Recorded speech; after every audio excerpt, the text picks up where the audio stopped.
Good afternoon, everybody. Welcome to the studio this afternoon. Nice to see everybody. Well, this afternoon, I'll put a light on, which might make it a little bit easier to see.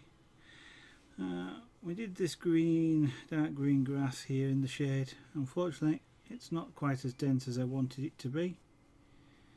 I could intersperse some extra colours in there, but this is being somewhat simplistic in colour range, so I'm just going to fill in some more dark green areas.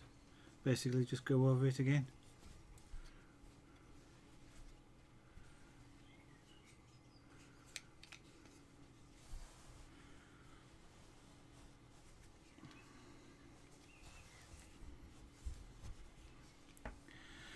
So quite often this is there's quite enough in this sort of density, but for some reason it just doesn't look very good. So I'm just going to go down each row and fill it in basically.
Just need to give my glasses a clean.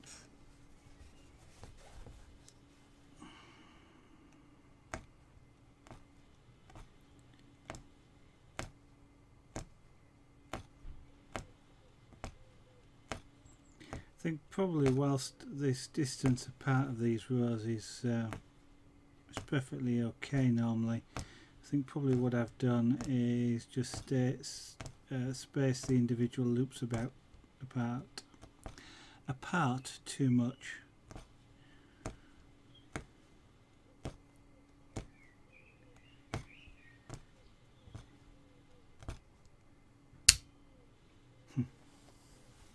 Well, that wasn't what I intended to do.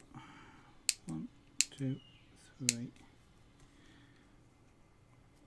You do end up doing that sometimes because the button to release the catch that holds the needle in place is right on the top here. It could do with actually being on the bottom, but I guess that's just the way the tool's made. But it does mean that you catch it occasionally on your finger and the needle disappears very rapidly inside the tool.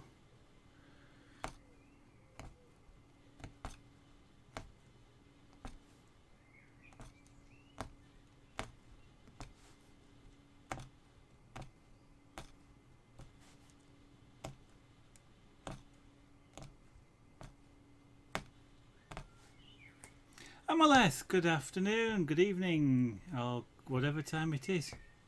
Okay. Yeah, you're in Australia, if I remember correctly. I hope I remember correctly. Hi, but thank you very much for dropping in and saying hello, and have a good sleep. If you find yourself having a problem sleeping, of course you're welcome to come back, and I will of course be doing my normal evening stream in about 5 hours. So if you're an early riser, then you're welcome to drop in. Chris, see what happens. Thank you very much for the hosting. That is most kind of you. Have you been streaming? I was going to say this morning to me, or this afternoon, because it's 3 o'clock in the UK.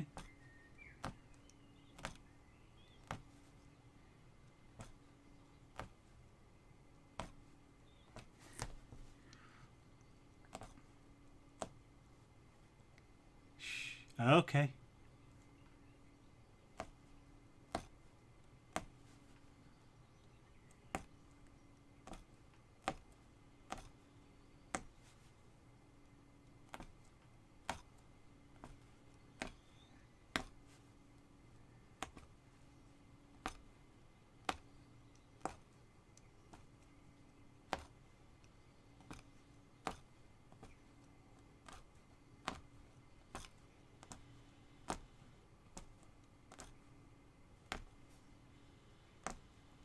Well, welcome to everybody who's watching the studio at the moment. Good afternoon. I say afternoon, it's afternoon in the UK, which is where I am here. And if you're not sure, despite the stream title and the caption at the left hand side of the screen, quite what it is that you're looking at. This is a craft called Punchcraft.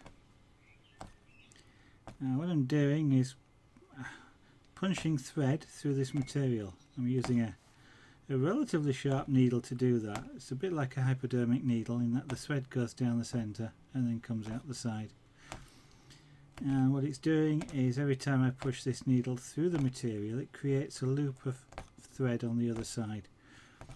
Very much like carpets do, and indeed some rugs are often made this way. Carpets tend to be, or potentially tend to be. They're generally made in a slightly different way, but they can also be made in a similar way. Only generally speaking, they use hundreds of needles at the same time. Somewhat quicker that way. And often with carpets, the loops which are created on the other side are then cut, so that you're left with just straight strands rather than loops which can get caught in things. So on the other side is then a sculptured picture. So you're looking at the back here, which itself doesn't look too bad. The front looks slightly different. It's somewhat more three-dimensional and somewhat fluffy, very much like running your fingers over a carpet, for example, but one in which has got the picture in it that you want to have. And indeed you can actually make rugs, and I won't say carpets because they're really big things and I wouldn't actually like to make a carpet, but I have made rugs in using a similar technique but with bigger needles.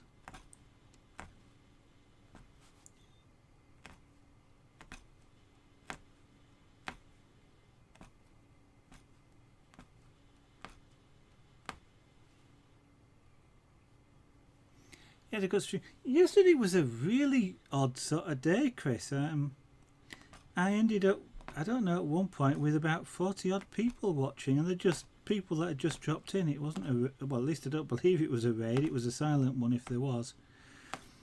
There were just a heck of a lot of people around yesterday. A load of people followed the studio, and it was kind of an amazing afternoon.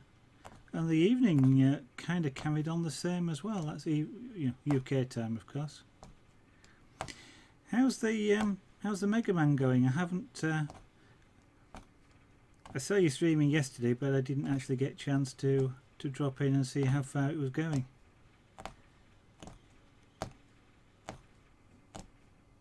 I actually decided to go to bed early yesterday, having finished the stream. Instead of staying up another 2 or 3 hours to watch everybody else in creative.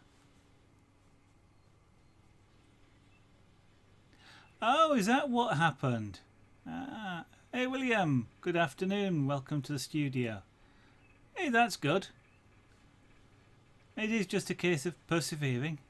So, what was Giant Waffle doing in creative then? I didn't actually notice him, but there again, I didn't. As I say, I didn't particularly go looking around yesterday afternoon.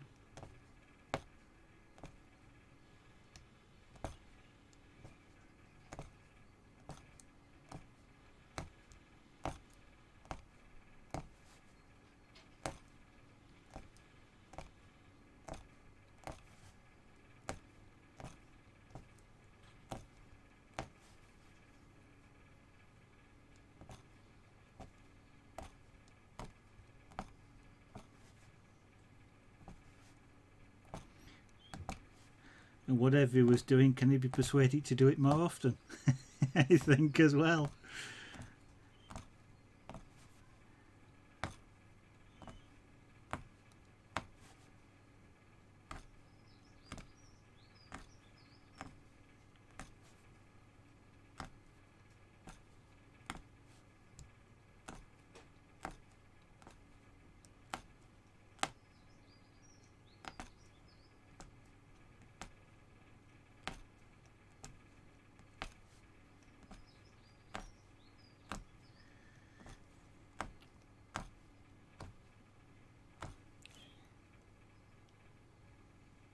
Okay. Yeah, I picked up 23, I think, yesterday in total, but that was the morning and the evening as well. I think because the evening stream was also somewhat busy, and I'm not actually sure which actually picked up the most followers, but I half suspect that a lot of people that were following suddenly went, "Oh, there's a creative and there's lots of interesting things going on," and they kept coming back. So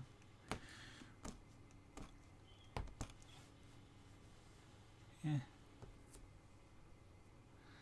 a hammer or something.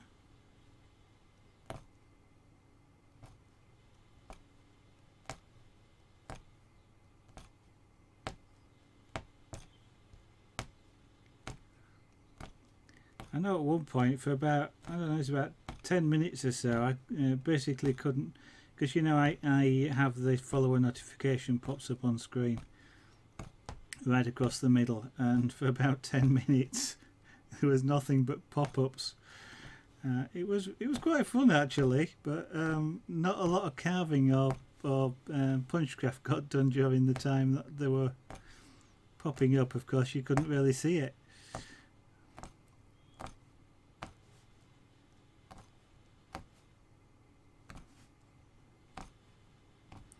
And if any of you are follow the studio yesterday are in stream at the moment, thank you again for following. It was a really fantastic afternoon having everybody around.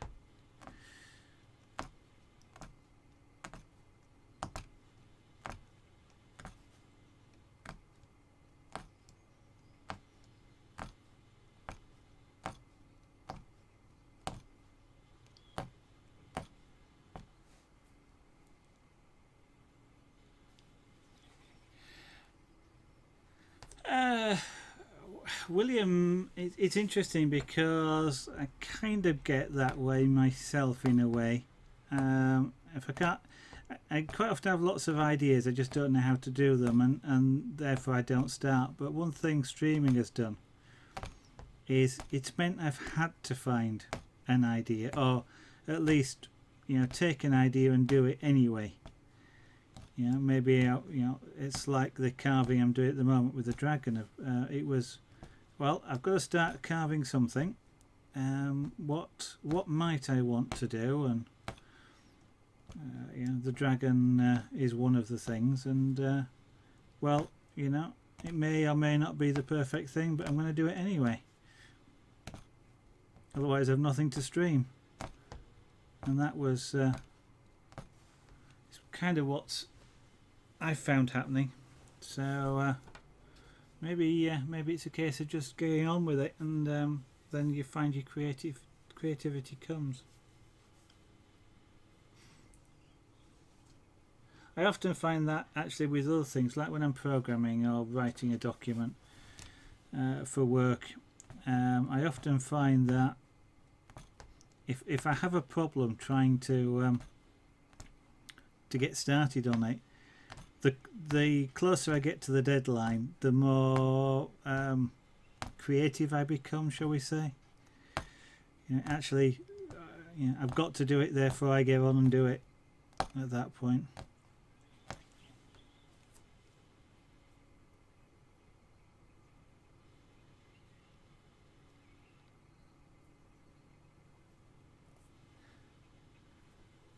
Yeah, no, I noticed that, and I've seen him do it in stream where he's gone things like, oh, there's a lot of people in creative. I'm going to go over there, or there's a lot of people in Hearthstone. I'll drop in on that. It's I can you can kind of see it both ways in a way. Yeah. Obviously he obviously wants to boost his own stream, and going where there's a lot of people is a good idea. But there again, as you say, you're not going to get a lot of people in creative if everybody's going to be streaming in a different section. It's a bit chicken and the egg as well, because I think it was last weekend I did it. I haven't done it this weekend, but you can see I'm doing a railway engine here, so I actually streamed in the in the Train Simulator 2013 section. When I went in, there was nobody there at all, and yet I got a load of people just dropping into the stream. Obviously, people that follow the section, and of course, somebody was streaming in the section. In fact, I wasn't playing the game. I was just simulating a train in a different form. A lot of them stopped in to ask what it was, what I was doing, and it's sort of, a lot of people were saying, hey, didn't know anything about creative.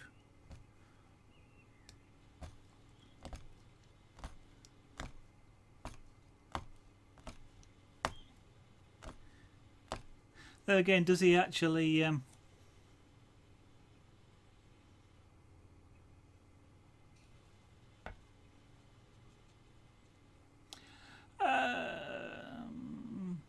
yeah, it does kind of like that, feel a bit like that, doesn't it?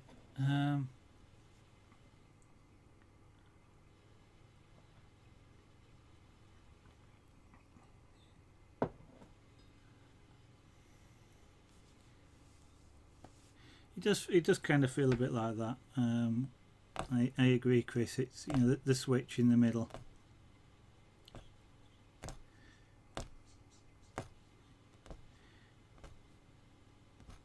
It's kind of like, well, obviously it wasn't worth being in wherever it was, creative, for example, because I'm going to go over here, which, and if you've been watching and you've joined in because he was there in creative and you saw him, then it's kind of like, well, he doesn't think of much of where I was, so it could well be just that, yes. Phraseology.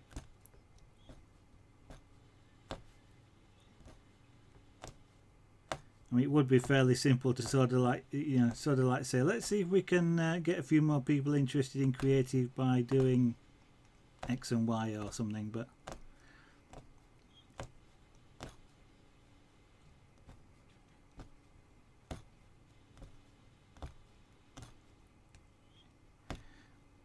I mean, it's I only watch him occasionally, mainly because of his streaming times. I'm usually at work, but he does well. I mean, he wants to make it a full-time job, doesn't he? So he's very focused on getting enough revenue from the streaming to become full time. So from that perspective, what he does sort of makes sense, I guess.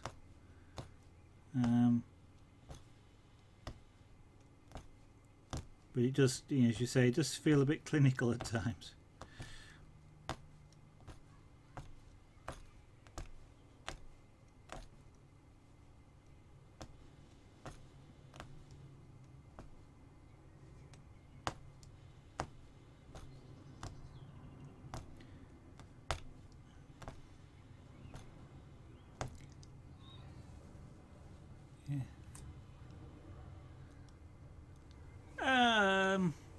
It's a you're going to be a bit careful, William, because of course he's Danish.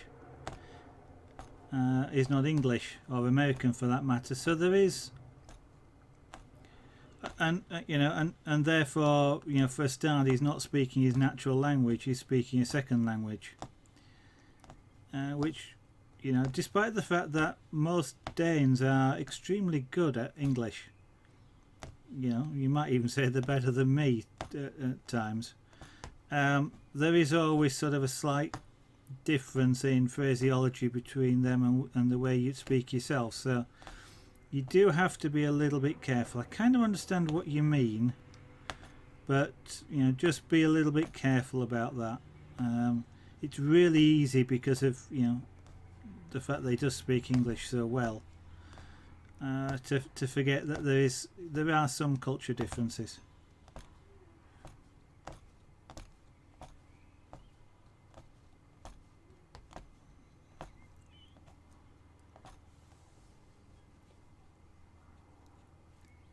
Yeah, no, I understand, Chris. I think I kind of agree with you in a little bit, in a way.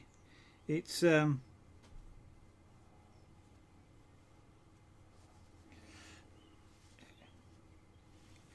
I think, I don't know, it's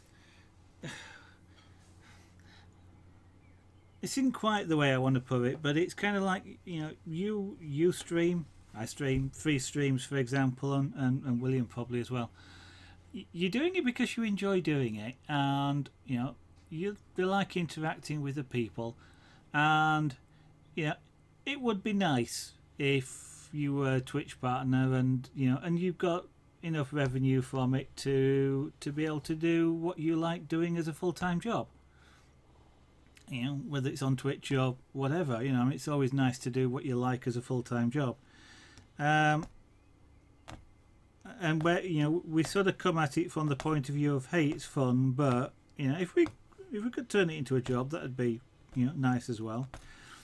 It seems a bit like the other way around with Danish. His goal is to the aim is to be a full-time job, and if that means interacting with people, then so be it. It seems that it's the other way around.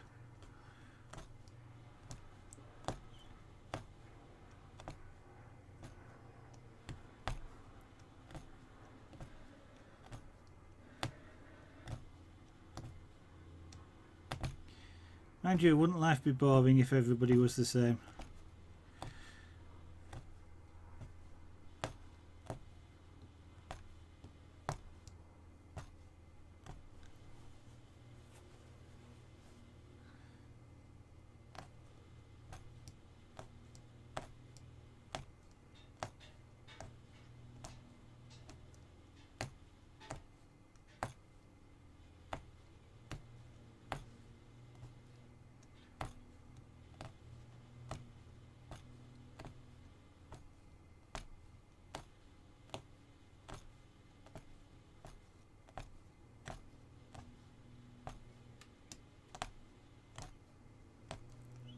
Is it a bank holiday over there, Chris? I don't know what the American holidays are. Yeah, May the 4th, I think it probably is, isn't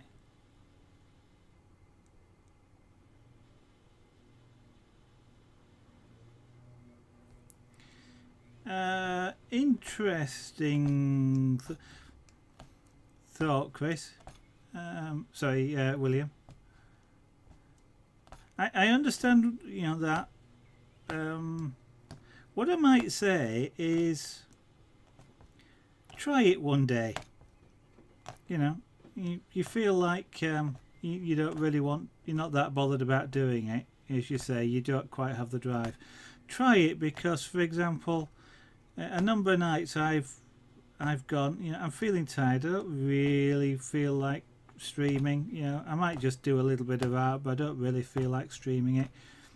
But as soon as you start getting into it, you know, after about 5 minutes, I'm wide awake. I'm enjoying what I'm doing, and I just want to carry on. And you may or may not be the same, but it might be worth you just trying it one time, and you might find you surprise yourself.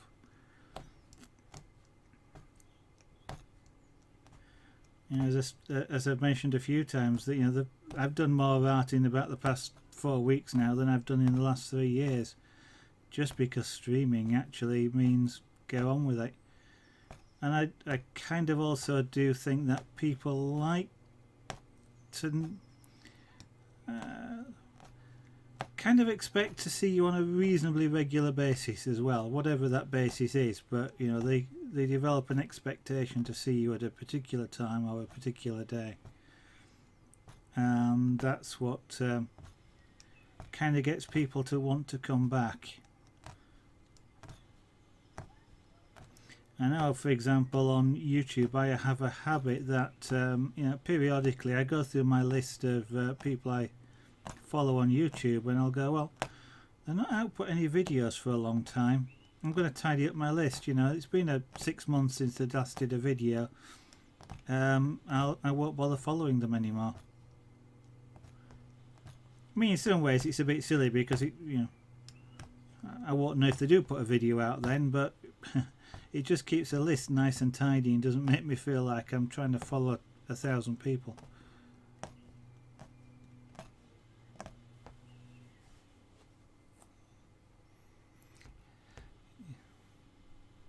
Oh, okay, unfortunately.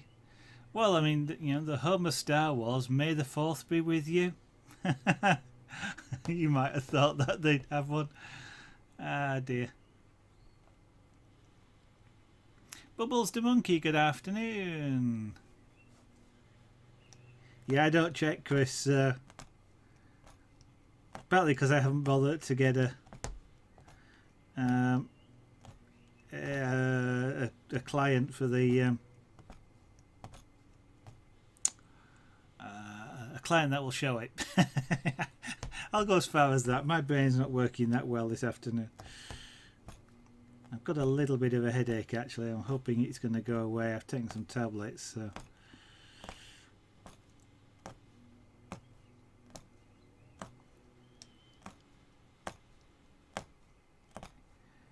So are you enjoying the bank holiday, Bubbles the Monkey?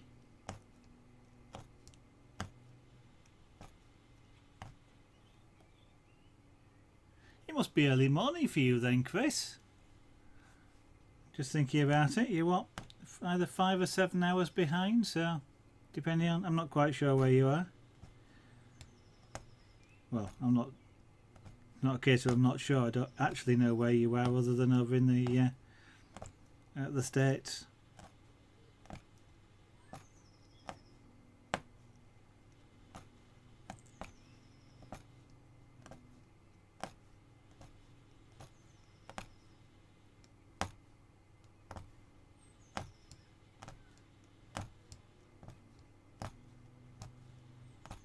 Ow! I just missed myself there.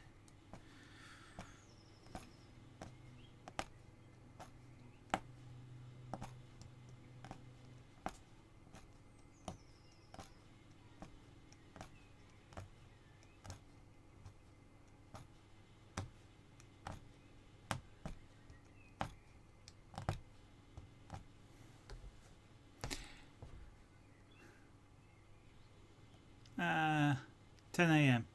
Okay, hey, it was not a bad guess.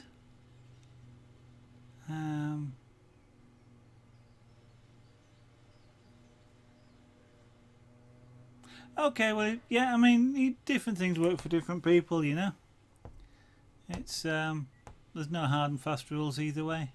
You know, as I say, just I found it kind of helped me to get going, if you like, to actually just start. But you know, other people are different, so.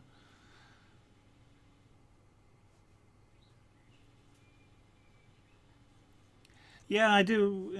Yeah. My memory is kind of terrible, but yeah, I do like it when you know, when new people pop up, you know, new followers or whoever that actually stream themselves. It's fun to go see what other people do. Oh, bubbles! I'm lucky I don't get too many these days. I do take preventatives for migraine. I've had some really bad ones in my time. I'm lucky I don't really get them that bad these days with the medication. So.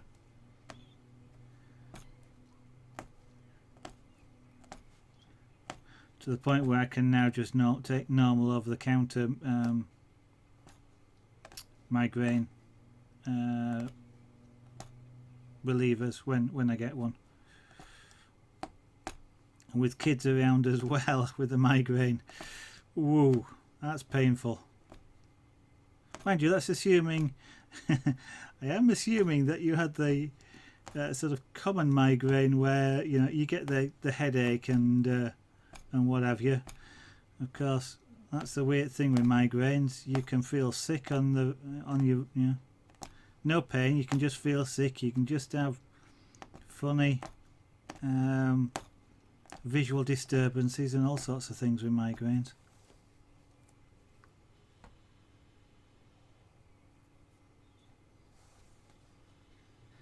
And I'm not sure what I said, AD Fall Guy, but good afternoon. Welcome to the studio. Nice to see you again. Something I meant to ask. Do you make your chainmail jewellery off stream as well, or do you only do it on stream, AD?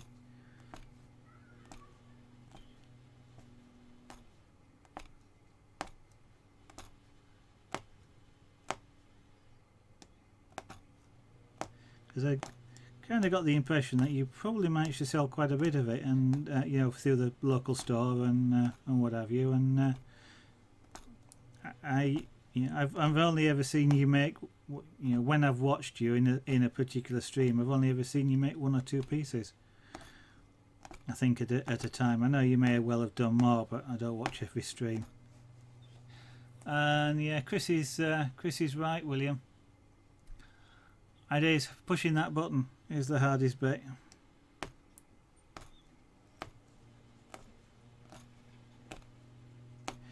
It's interestingly, it's a bit like some stage performers and even some television presenters.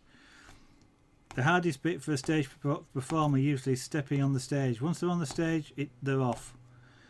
And the same with the TV presenters. Once the red light goes on the camera, they're running, and it doesn't matter what they felt like before. It just I hesitate to use the word professionalism, but you know, it just kicks off and away they go.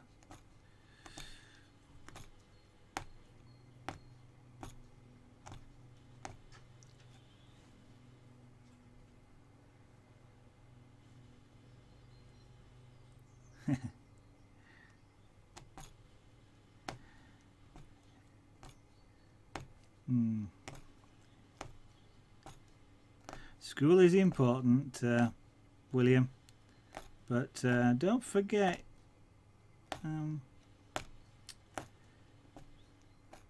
people make time for what they want to do, no matter how busy they are.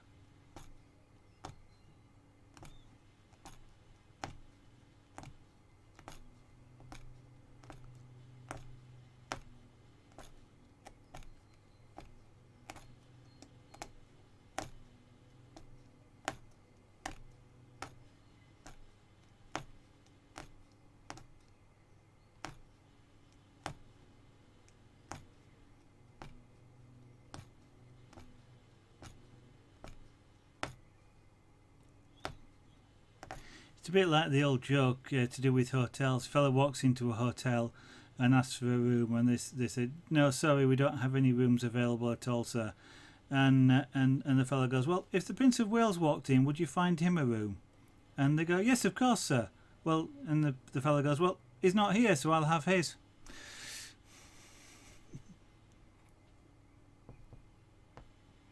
Yeah. I am doing a lot better at recognising the names as people come in now, Chris. It takes well, for me it takes a fair bit of doing. I've always had a real problem remembering people's names. Remember faces, but of course don't have that luxury. Even at work, I can remember people's faces. You know, I've met you before, and usually I can remember where and why, but I have a hard time remembering names.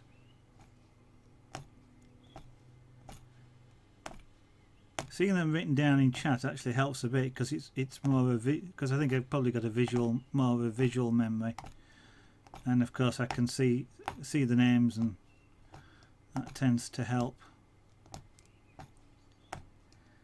But yeah, remembering where everybody is, who streams what, you know, what, where they live. X1 Taylor Games. X1 Taylor Games, thank you for following the studio. That is most fantastic of you. I really appreciate it. Thank you.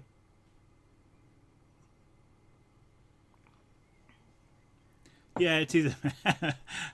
Well, I'm hoping as I get further into my old age, Chris, it will help keep my memory active.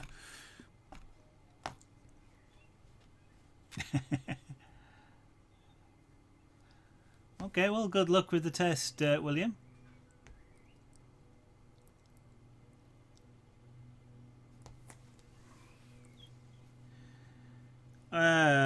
What's wrong with the test on Monday, William? I mean, the one thing you have to remember when you're working is they don't go, "Oh, it's Monday, let's not do anything on Monday at work." You might not like it, but you know, you don't get the choice once you have a job.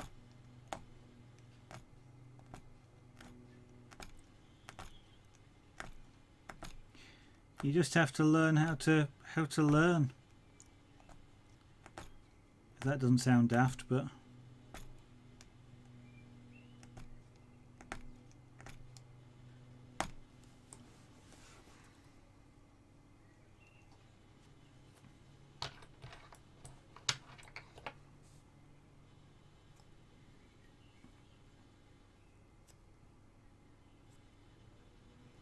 you know, I've frequently had to do some very important presentations first thing on a Monday morning, and with presentations, to do them correctly, or at least to do them in a way that is professional, you don't want to be reading your notes. You don't want to be trying to read the slide that you're presenting from, for example. That looks really untidy. You're trying to do it from memory, just using whatever cues you've got available. So in jobs, etc., the same thing happens.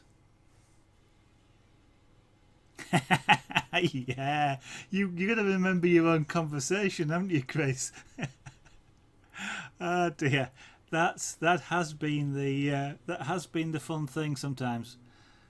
Very well, not so occasionally. Somebody will, respond to something I've said, and I've got to, and I've completely forgotten what it is I said, and I'm looking at the comment thinking, I have no idea what you're talking about, but I'm not embarrassed to admit that. Sorry, but I've completely forgotten what the conversation was about. Hopefully it will, William, but even so, you've still got to remember that you do have to do things you don't necessarily want to do, even in a job that you do like. But part of the trick is, go for it. It's not to start going things like, oh, it's a Monday morning, that's why I didn't do well. It's Monday morning, start of the work week. You know, fresh start for the week. I can do it, and you've got to have that positive attitude. And if you've got that positive attitude, that helps a hell of a lot.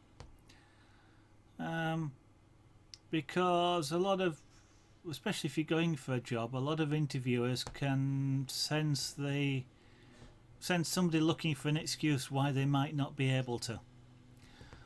And that's not, you know, for an interviewer, that's not a good thing to feel.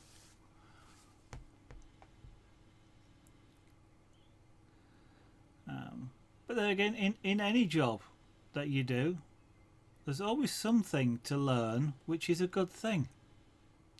And you know, whether it's stacking shelves in a supermarket, stock taking in a supermarket, or you know, or whether it's the CEO of a business, there's always something to learn. I mean, for example, in a supermarket, I learnt to count in 48s, or at least very quickly do odd maths like that. You know, 5 times 48. You know, it's 250 minus 10. It's 240. You learn tricks like that, which are quite helpful sometimes in the future. You know, cat food tins in boxes of 36. So how many have you got if you've got 7 boxes? You know, you learn all sorts of tricks as manipulating numbers, for example. And yeah, it can be a boring job, stacking shelves, but there again, while you're stacking shelves, you can think of other things. Practice a language or something like that. So, you know, you can use it as a means to do other things as well. So, you know, having that positive attitude, it's, you know, it's a job that I would, you know, you say you don't enjoy, but you can enjoy it, and you can use it to help you get a job that you enjoy more. Right, I've done some green. I'm going to switch to a lighter green now, which is this one.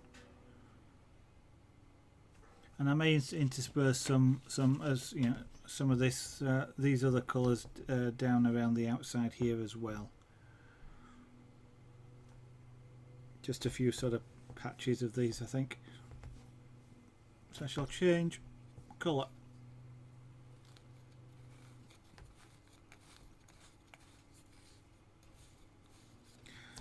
So, having gone over this this darker area now, it's filled in rather nicely. I don't have any bare patches. Thought I'd lost my needle threader then.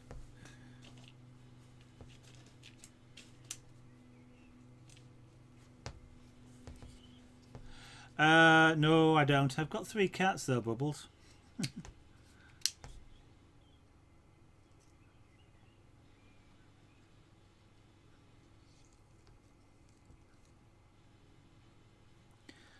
My wife isn't particularly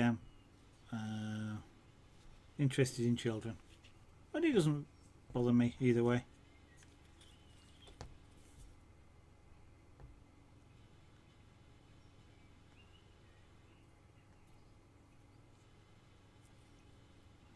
You'll have forgotten less than you think you have.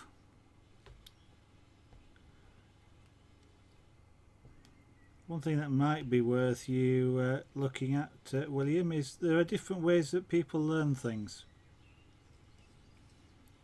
For example, teaching other people is a good way to learn things.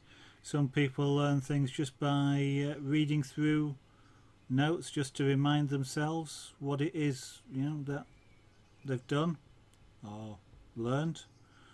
So it's just fresh in their short-term memory. Other people like to, you know, write things out a second time and try and write it out from memory, or even copy it, but you know, paraphrasing what they've written before, and various things like that. So it's a good idea, you know, potentially a good idea, is to you know, see what sort of learning techniques work best for yourself. 1, 2, because you may find there's something. I mean, when I was at school, which is a long time ago now, before exams, the day before, I would never do any revision. But the day before, I'd read through everything for that on that course. start to finish through whatever, a whole year's worth of work, or even more. And that was good enough for me because I learnt it at the time, and then I just needed to recall that I knew it. But other people are different.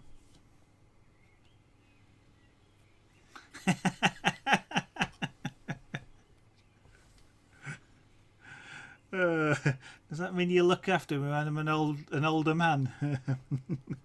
Bubbles the monkey. You know, when I have to go into a nursing home.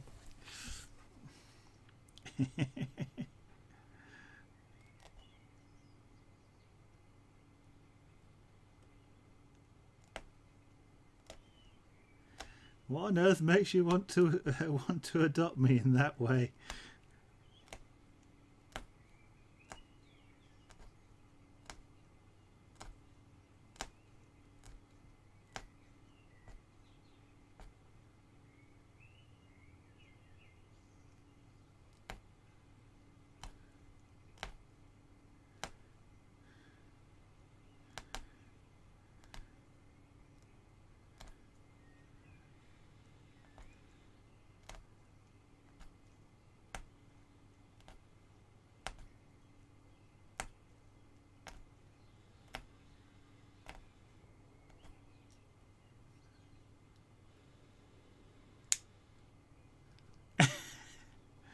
Well, you never know. Well, I don't know how old your father is, but you know, I'm over 50, so by the time we are whatever age, might be worse. No, I just tend to have a positive outlook on everything. Life's a lot more fun that way.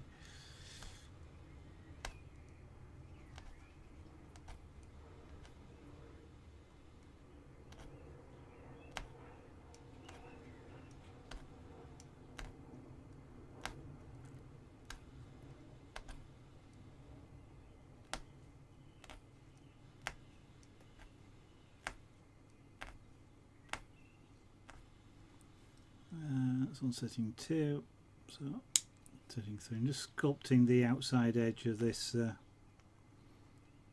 this area of grass, so it rounds off around the frame quite nicely.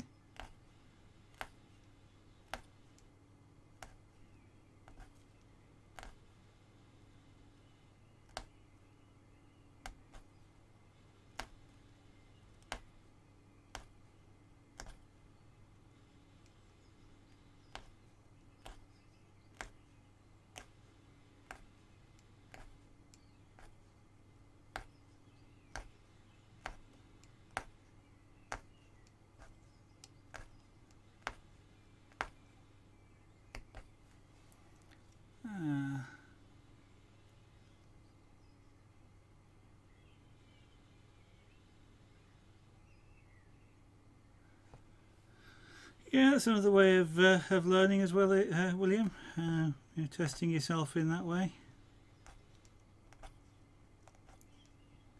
If that's the style of learning you like, then try it for some of the other subjects as well.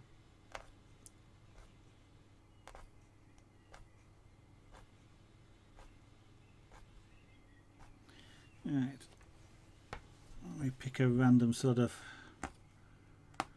line to do this across.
Now you're just boasting.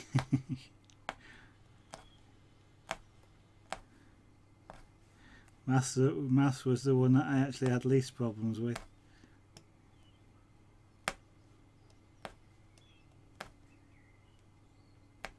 And my easiest exam, we had O levels and A levels and A levels, O levels, CSEs, sort of top to bottom, if you like.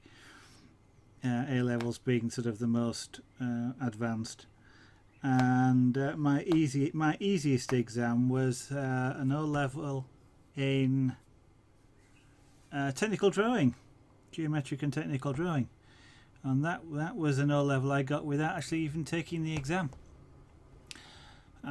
because I got the time when I was doing it, I got a grade 1 CSE in that subject because that was all they offered. But what they actually then did was regrade everybody as though they'd take the O level.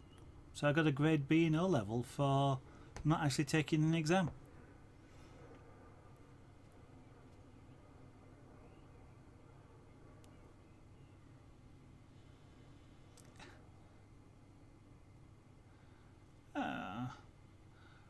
If you feel like saying, Chris, what is your job? I don't actually know. I have a feeling you might have said a couple of times, but 3D bloke, good afternoon, good evening, good afternoon.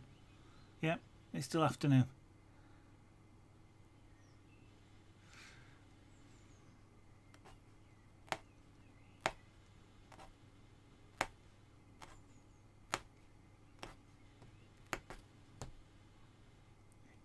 And it can't be too bad a job if you can actually watch the internet at the same time as doing your job.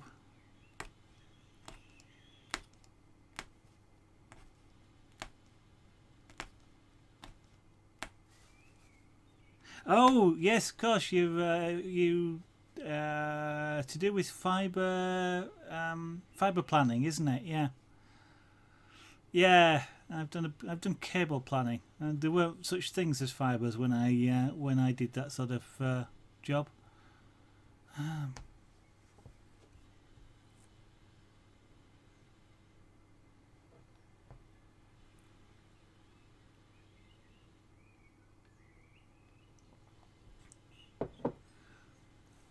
Yeah, I'd have quite loved to learn how to splice fibre optic cable.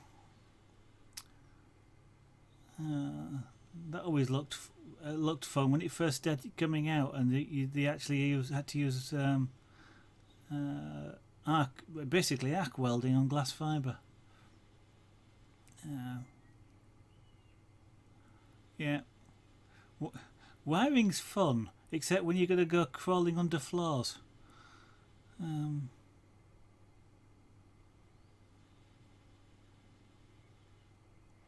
No, that's not a negative side. That's a positive side.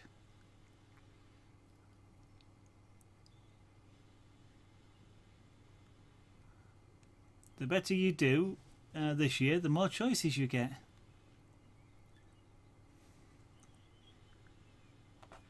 Because I've no idea how they weld fibre optic these days.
Actually, I'm going to stop and start that again. It'll be easier.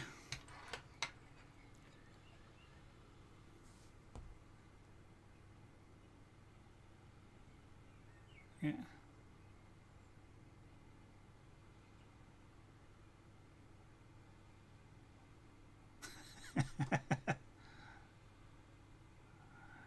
Indeed, yes.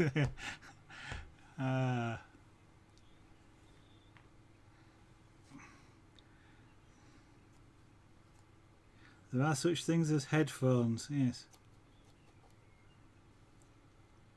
Yeah, we're quite lucky at work. They don't actually, if we're going to the office, I mainly work from home, but if we're going to the office, they don't mind you listening to things like music and stuff like that, as long as you've got headphones on, or earphones, you know, whatever.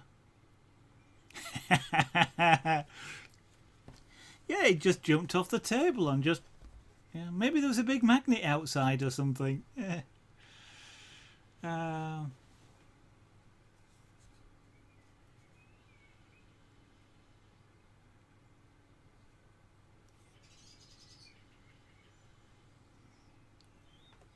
Now you wait while what you do, Bubbles, is you wait while he turns his phone off, because then he's really concentrating, and then you play something really loud.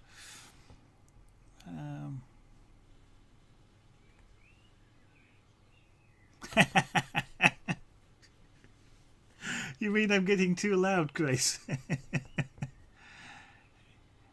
Yeah, I love software. Well, it's a creative thing again. I love writing software and actually getting it to do something, and what have you. Yeah, and especially if it involves actually something happening in the real world at the same time, that's even more fantastic. But yeah.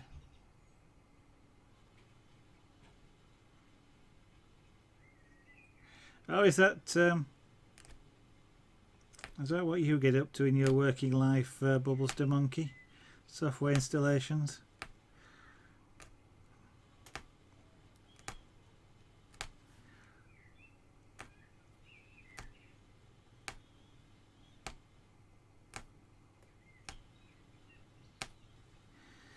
I just get involved with analysing lots and lots and lots of numbers. Like said, software sales and things like that. Oh, you can hear the birds. Hey, this mic's doing well then. I am boosting it a bit, but it's doing well. Maybe I could turn the mic down a bit.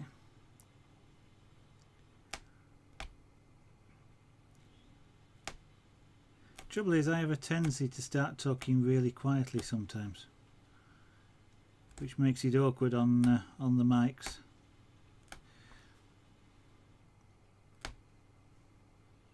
Although I am really pleased with this microphone.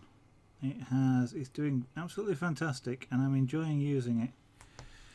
Much better than the headset.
Yeah, that's the problem, 3D these days, keeping up the certification, especially if you start talking about the software certifications, like you know, the Cisco stuff and the Microsoft stuff, and then you've got Oracle, and you know, there's so many. I'm sorry, Bubbles. Oh, Hope you find something you like soon.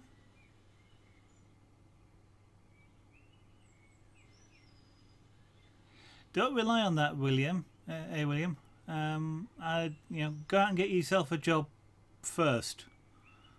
Yeah.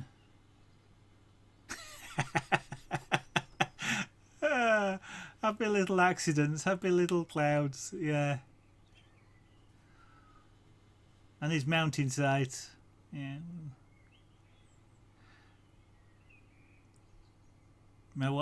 It's around somewhere in the house. My wife bought me a Bob Ross painting kit and some canvases.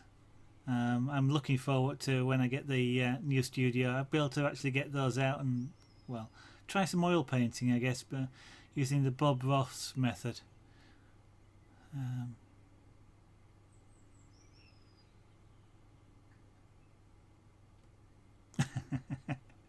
Yeah, buy a wig.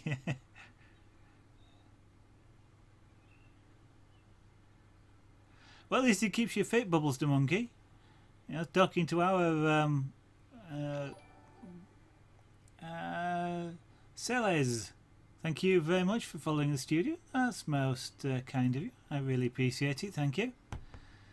I was talking to our mail delivery lady the other day, and you know, she walks miles and in all sorts of weathers, but she says it doesn't have to keep her fit.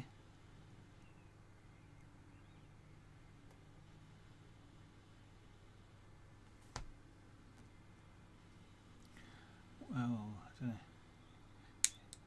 I don't know many of these icons of art. Who on earth is Walter White?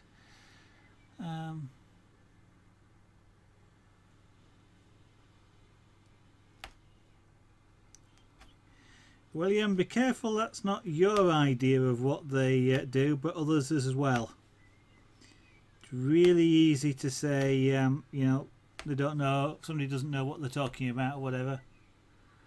They might actually. And once you start in business, you know, your views of what's good and what's not so good change, especially when you start having to support people.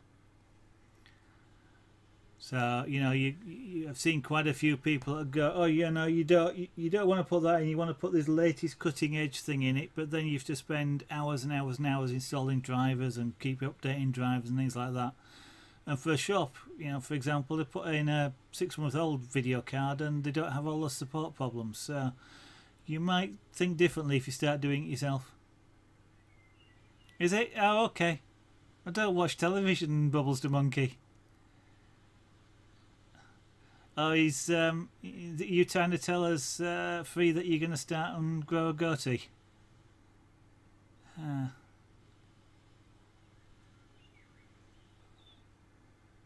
No idea what he likes, but what he's like. But that actually reminds me of a streamer called Marathi,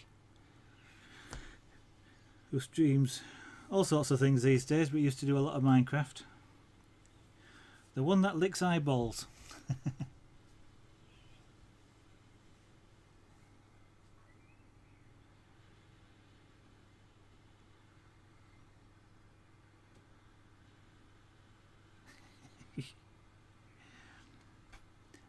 I don't grow a beard.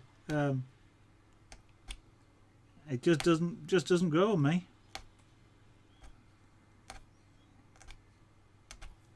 So I couldn't grow one if I wanted to.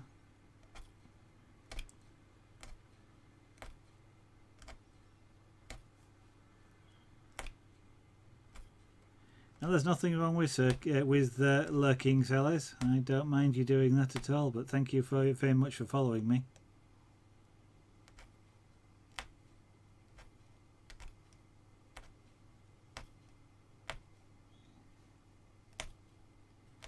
Ow. You'll get to see a bit more what I'm doing. I'm just working right close to the rim at the moment.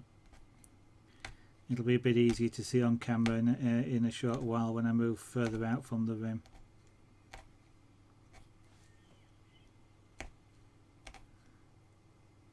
I always like to start an area that goes up to the rim at the rim, because it's easier to know where the different lengths of loops go if you start at the rim first and then work away from it.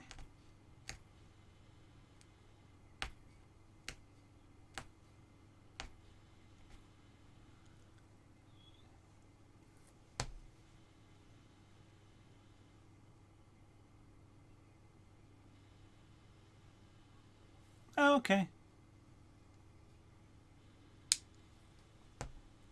It's fair enough. I mean,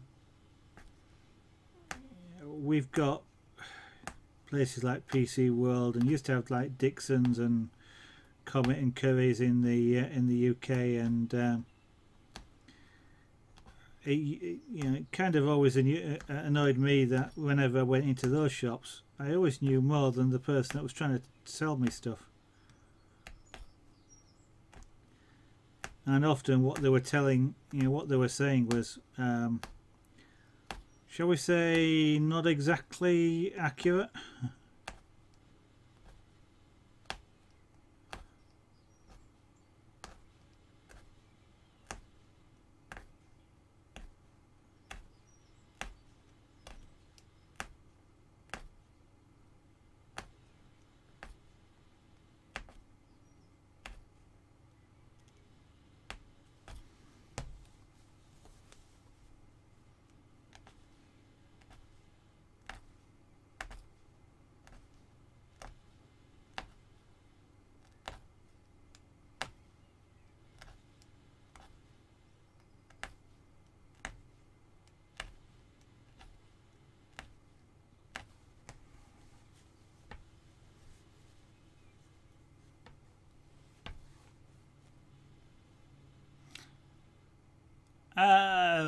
Are you trying to say that my art is bad anyway, Sellers, and you're so baffled at how I've managed to get something that looks like what it's supposed to do? And don't forget, you're looking at the back, actually. It's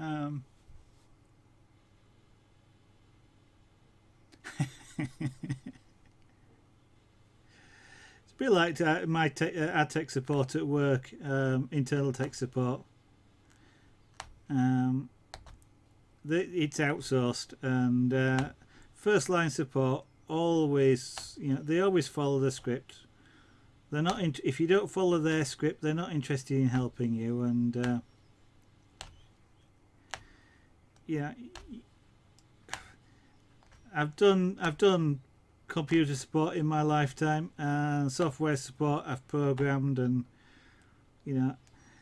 I do know how to switch a computer off and on, and to make sure that the monitor's powered on and things like that, but you still have to go through all the hoops with them, and it can be frustrating until you actually get to a sort of third line support that actually knows what they're talking about, and you can actually hold a conversation with them in a reasonable manner. But as I often used to tell a lot of people that work for me, when you're in sales, all you need to know is to be one step ahead of the person that's asking you the question. You don't need to know more, you just need to know the answer to the next question.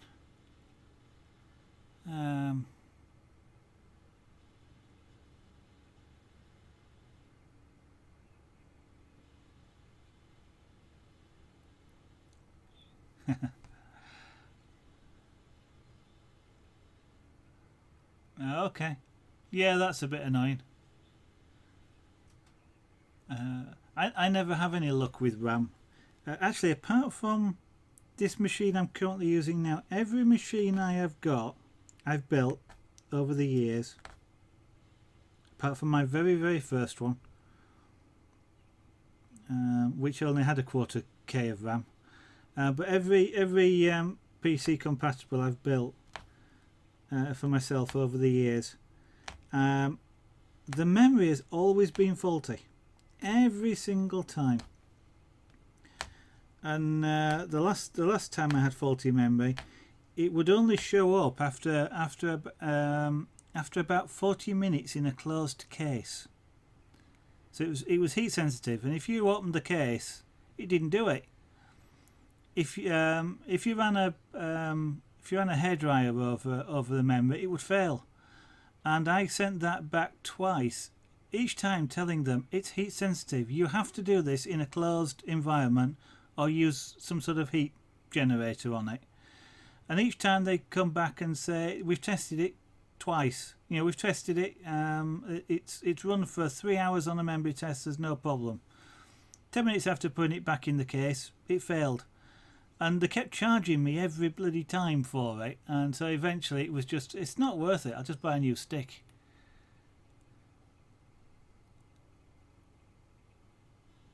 Yeah, it's alright. I'm only teasing you, Sally's. I know you didn't mean that. I'll turn it over in a minute, and when I've just done this section, I'll show you what it actually looks like from the other side. But getting or at least hinting at detail is the trick, really, because the pixel density of this stuff, it isn't actually that great. Yeah, you're like sort of 10 pixels per inch, something like that, which is really low. And I would love to get a lot more detail into it, but I can't. But I will turn it over in a minute and show you the other side, because you are looking at the back here.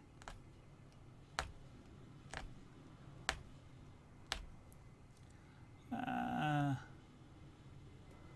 it's all right. Sorry, I didn't mean to sort of imply that you were actually, well, I did mean to imply it, but I didn't actually mean to mean it, if you see what I mean, Sally. I was, as I say, I literally was just teasing you. I sometimes, I've got that sort of sense of humour sometimes where somebody will say something. It's like the phrase, you know, I cannot praise him highly enough. If you actually analyse that phrase, it means you cannot praise somebody at all. But most people take it to mean that, you know, the person is superlative. They're absolutely the fantastic, you know, best thing since sliced bread. And what you've actually said is completely the opposite. And I just, the words sometimes just trigger me that way. Yeah, for probably another 20 minutes to actually understand their name as well. But yeah.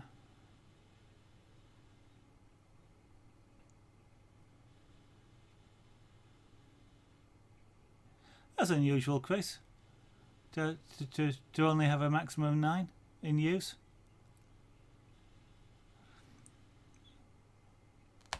I mean, I've got 12, I think, in this machine, and I don't use any. You know, most of the time, I don't use much of it. I think Photoshop's the only one that does. If I pick a big picture, then it tends to use memory, or if I run a virtual machine occasionally, then of course it isolates memory. But there's a lot of misinformation out there that people keep, you know, just, you must have more memory, and it's kind of like, why? Yeah.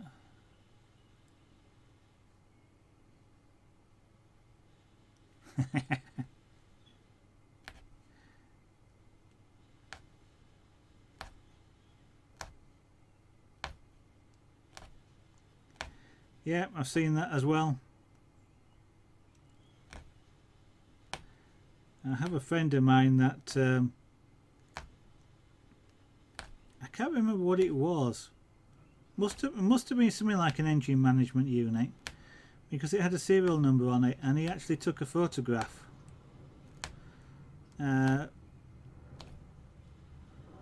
of it.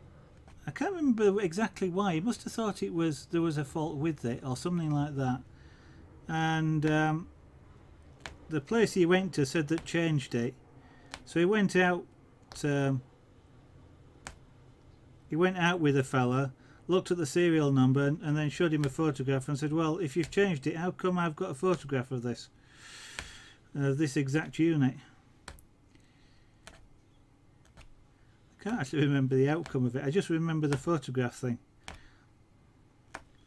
That, and the fact that one day he was in jeans and a t-shirt. He walked into what was a Jaguar dealer at the time, but that was when he had things like the big E-types and stuff like that. And they wouldn't look at him at all. He'd walked in with a carrier bag, actually a paper carrier bag, and jeans and stuff, and they just ignored him completely. And he walked to the door to leave, and he stopped and turned around, and he beckoned to one of the salesmen. Oh, this is what he's telling me. I wasn't there. But he beckoned to one of the salesmen. Salesman came over and he says, "Have a look in this bag." And he opens it up to a bag of £10 notes. And he says, "I was going to buy a car. Bye."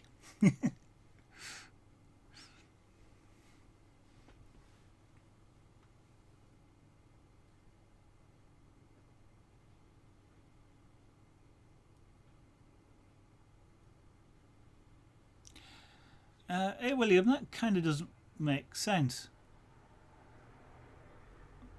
If you need to send your motherboard back, it's faulty. So if it's faulty, how can you use it? Anyway.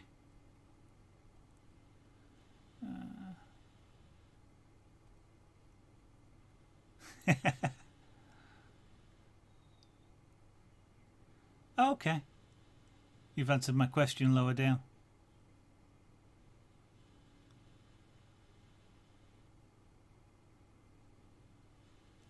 Most of my trying to think what most of my motherboards have been. I know the one that's in my in my server at the moment. What was it? Oh, I can't remember now. I know the one that's in my server doesn't like having a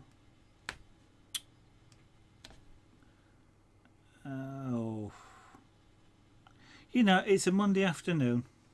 It's bad as a Monday morning.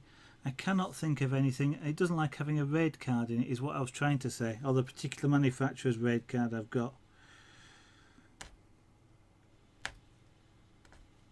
That sort of thing annoys me because RAID cards aren't cheap and I intended to use it in the machine, but I can't.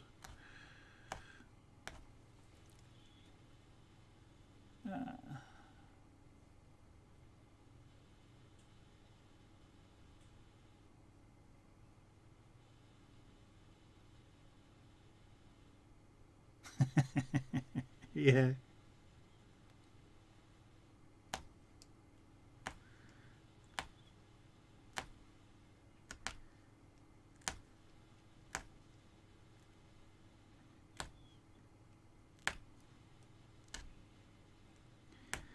That's when you'd have loved to turn around, wouldn't it, and said, "Oh, yeah, oh, okay, fair enough. Oh, and by the way, would you like to see a picture of my, a photograph of my art display in the Tate Gallery?"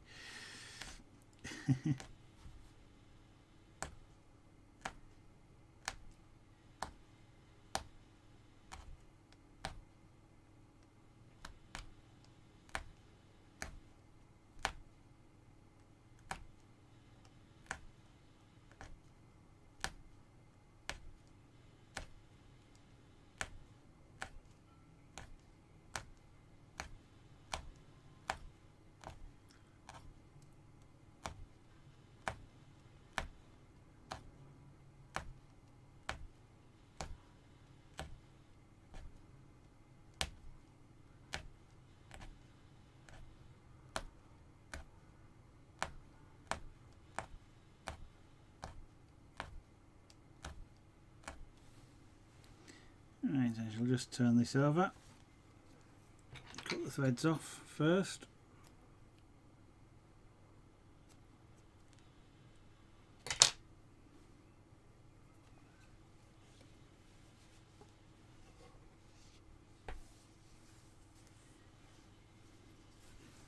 That's the front, and that's the sculpting. I don't know if you can see it on the side, but it's now rounded off along the side there, so you don't have a raggedy edge like this looks at the moment. It's nice and smoothly sculptured round. You got a 40k too, yeah. I love stories like that. I really do. You know, it's so much. You know, don't judge a book by the cover, isn't it? It's so much like that.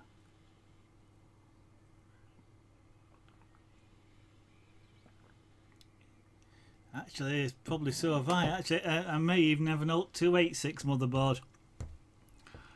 Oh dear. Yeah. I ran Windows before Windows ran Windows on a 386. Windows 1.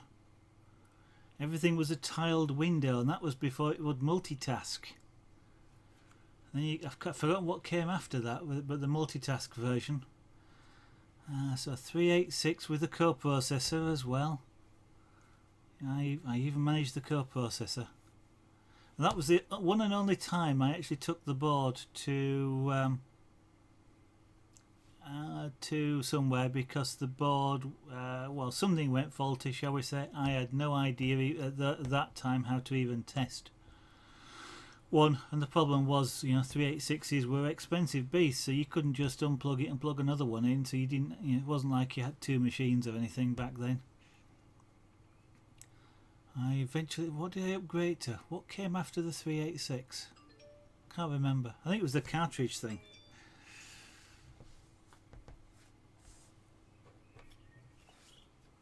Right, I shall carry on with this, which is filling in all this area now, along here.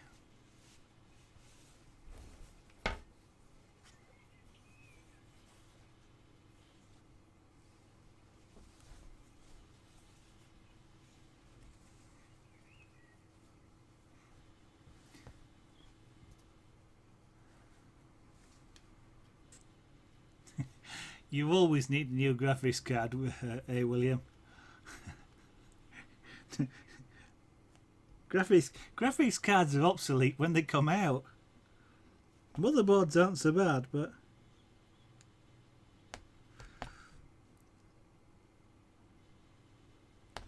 now my graphics card's now about 3 years old. At the time, it was top of the line stuff. It was cutting edge.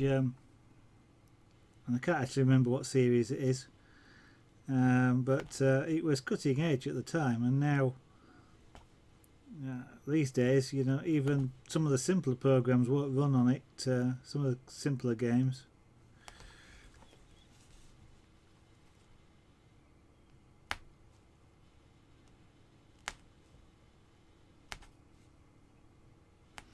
Mind you, mine's also water cooled, so I'm kind of reluctant to change it anyway.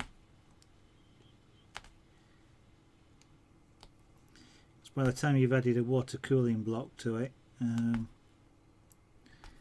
it doesn't have to add the price up a bit.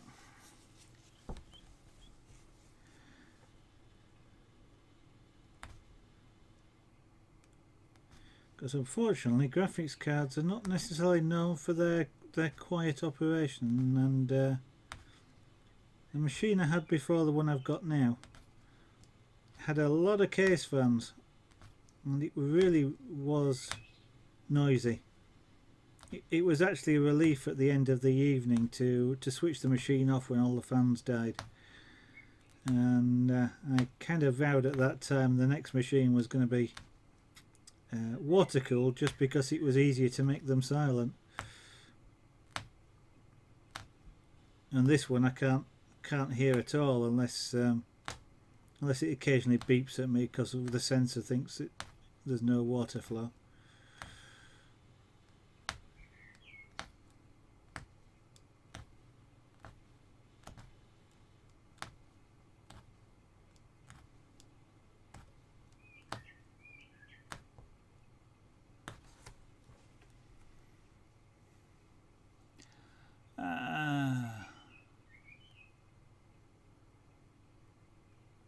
Well, it was quite advanced. I mean, the fact that you could actually have 2 or 3 applications running at the same time and actually sort of copy and paste stuff between 2 windows was absolutely amazing at the time, because of course everybody up to that point really was used to either DOS-based programs, which are still pretty advanced, or mainframe terminals, which were text-based graphics. So it's the 630 wasn't that bad, from what I remember, but it really depends on what you want to do with it.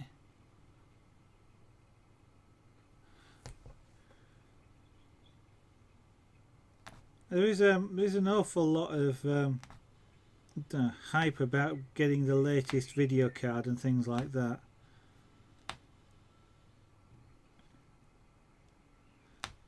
and sometimes it doesn't make a lot of difference.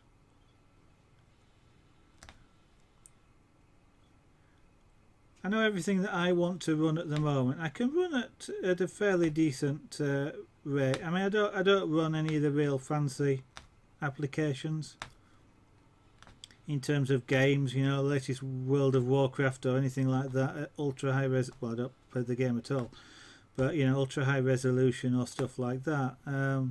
I probably couldn't. But you know, I play the games I play: Euro Truck Simulator, Farming Simulator. Daft as it sounds, they are pretty CPU intensive. Sorry, not CPU, graphics intensive, but I can run them on a fairly decent level.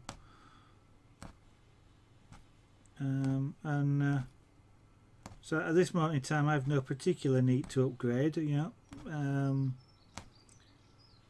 Coral Painter and Photoshop, which I also use, run quite happily on the card, as does the 3D modelling software I've got. So I'm not that fussed to upgrade it just yet. I'm running 3 monitors off the thing, and one of them's a fairly big 24-inch. I forgot what the resolution of it is, but it's bigger than an HD. So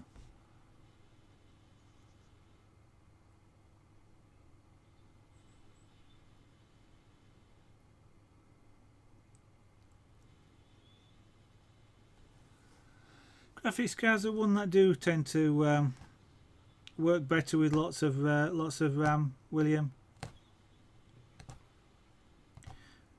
I think in some ways, well, it's something that I always used to try and do with machines. Is you try and get the, you know, save up if you like to get the latest thing rather than settle for something less, because you're always going to have to upgrade. And 9 out of 10 times the upgrade is almost a complete upgrade end to end. You know, you keep your, I'm about to say you keep your discs, but even that these days you don't do. You get SSDs. But it often sort of, you know, you can never be future proof, but if you get the best kit that does what you want it to do and that you can afford, it does tend to last a little bit longer. But the trick is knowing, you know, graphics cards are going to move on that fast, for example, that, you know, get something that will do what you want it to do today, because by the time you want it to do something different, there'll be, you know, 2 or 3 more generations out. And it's kind of like not really worth getting an overpowered graphics card if you're not actually going to put it to the use.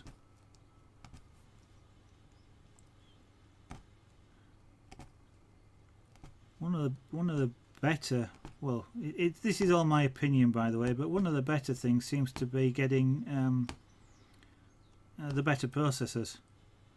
They seem to stand the test of time a lot better than things like graphics cards do.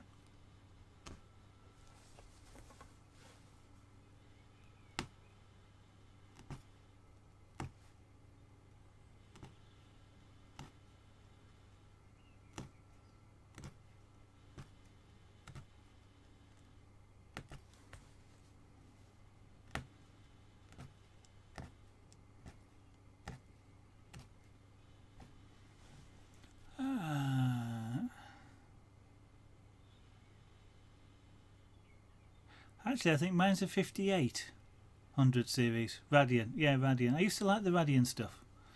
Much better than the other stuff, but...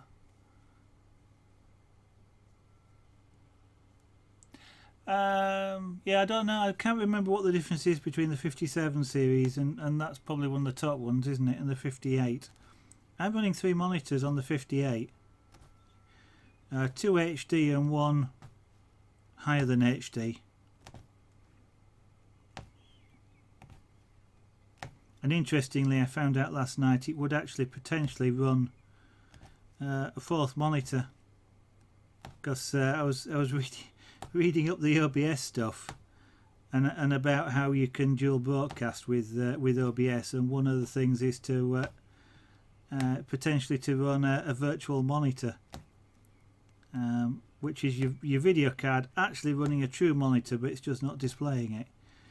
And I actually found out that I can potentially run 4 monitors, one of which would be virtual, but virtual only from the point of view of it's not actually being output to a real display.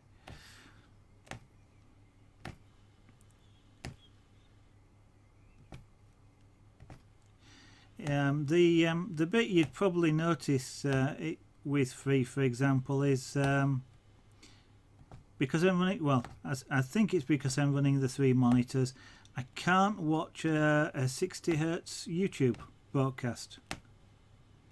I can't actually watch a 60 Hz Twitch broadcast either, assuming Twitch can broadcast at 60 Hz. I think it can.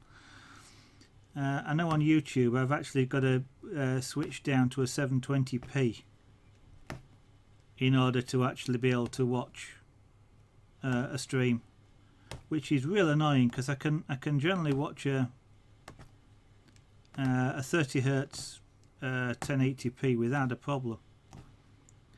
And there's a lot of YouTubers out there that have just gone to 60 Hz and they're doing things like broadcasting card games, for example, or carving, and it's kind of like, you don't need the 60 Hz, do 30 and I can watch it in more detail. But yeah, people jumping on the bandwagon.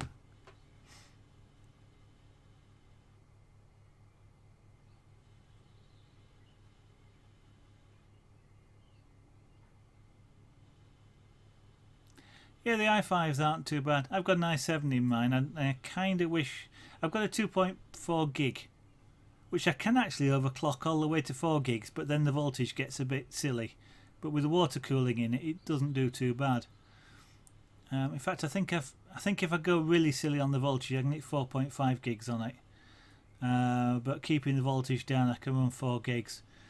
But most of the time, I just leave it at 2.4. It does everything that I want it to do. Video rendering might be the only thing I do which would benefit from faster processing. But most of the time I don't bother overclocking it, there's no point.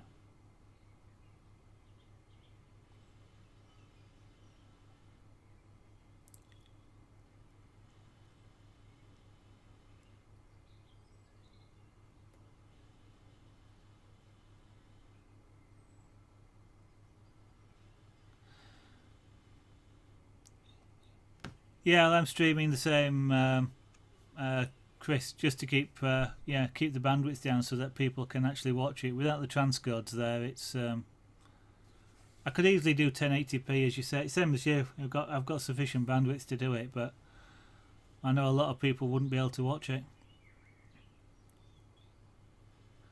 I'm trying to think. I've only got 3 ports on the back of my card, which is kind of odd that it supports at least 4 monitors. But having thought about it, I suppose the DVI port will be a dual port for the big 3600 displays, so it's probably doing it in that way. But yeah, so I'm running one DVI, no, both my HDs are running in DVI. And the Cintiq next to me is running on a display port.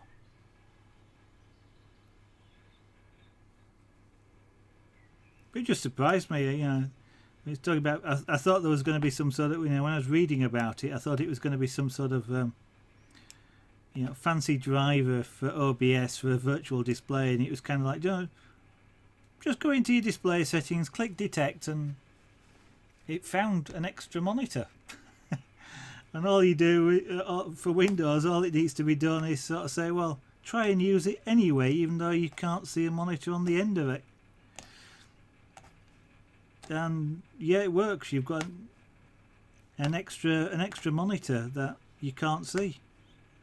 You can drag windows to it as well, which is really interesting when you want to get them back. But with OBS, the idea was to take the output from one of the OBS previews and project it onto that monitor, so you could capture that monitor with the second version of OBS in order to stream that to a different service, because you can't you can't grab the video from a webcam, for example, for 2 OBS instances without playing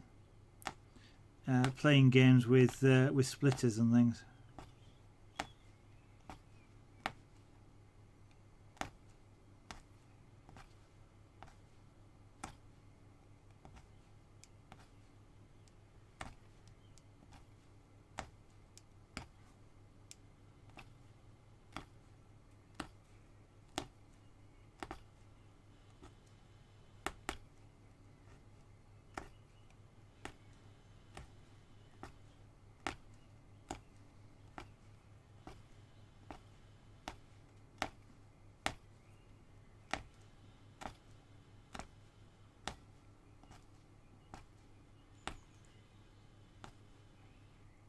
I was just thinking it's kind of fun at work, because for work I generally use dual monitor. Well, I do use dual monitors most of the time, but when I go into the office I have to use the laptop and with another monitor, and the laptop's got a display port on it, and a lot of other people that come into the office don't. So when I'm not in the office, they don't sit at my desk because they can't plug into the monitor. So I end up with a nice tidy desk, and everybody else has somewhat untidy ones where people have borrowed it for a while, and it's because they've got monitors with a VGA cable stuck out the back of them, or a DVI cable. Yeah, that's not bad. 5 display ports, yeah. I love multi-monitors. It doesn't half make life easier to do lots of things.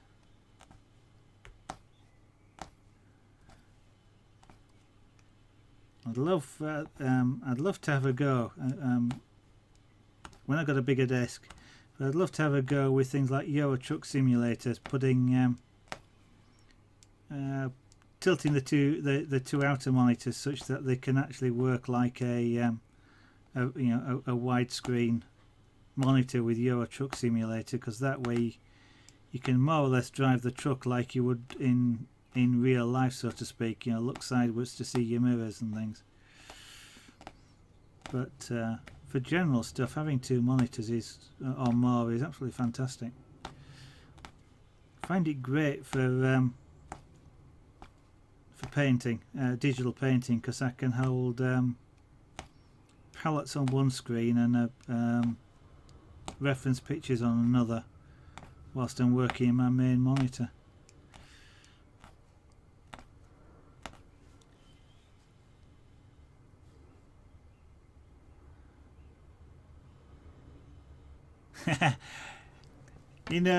Chris, I'm kind of... When you SLI them, though, doesn't it still... do you get 2 times the output ports? Or do you only get... or are they only the same set of output ports?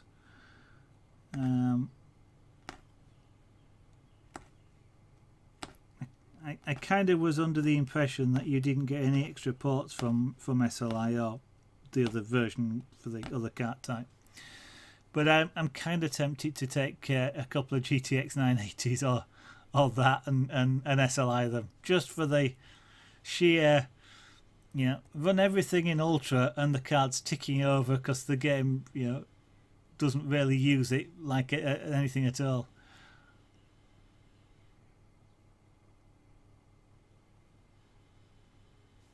Yeah, some of the flight sim stuff, yeah.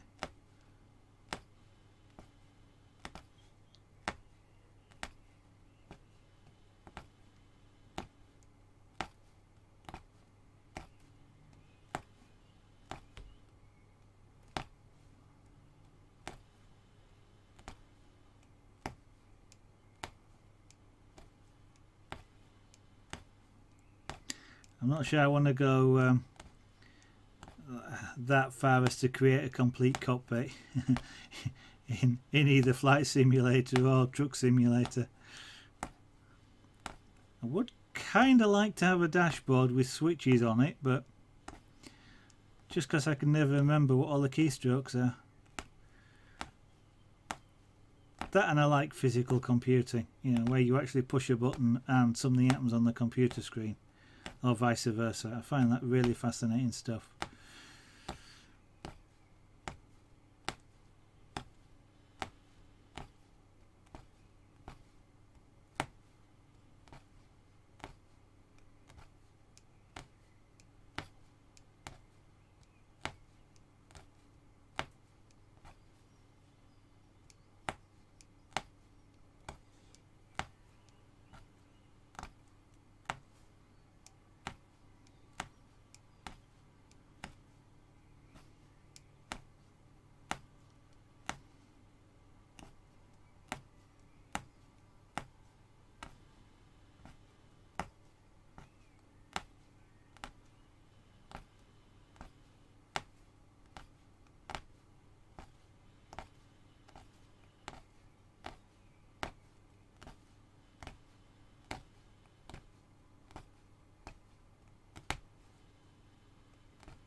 Maybe free, maybe.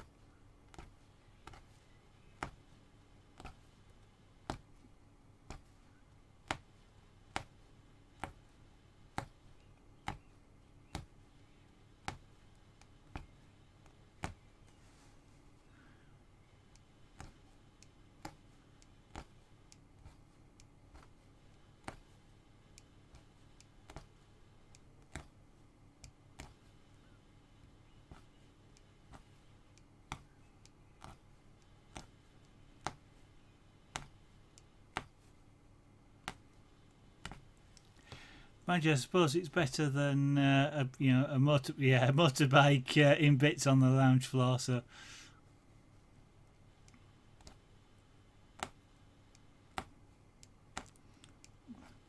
at least the Scania has seats in it.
That fifth floor does make a big difference.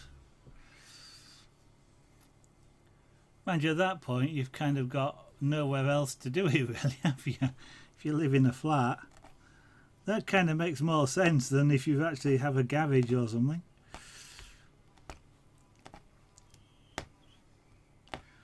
Still maybe not the most acceptable thing for most families to have a motorbike on the lounge carpet, but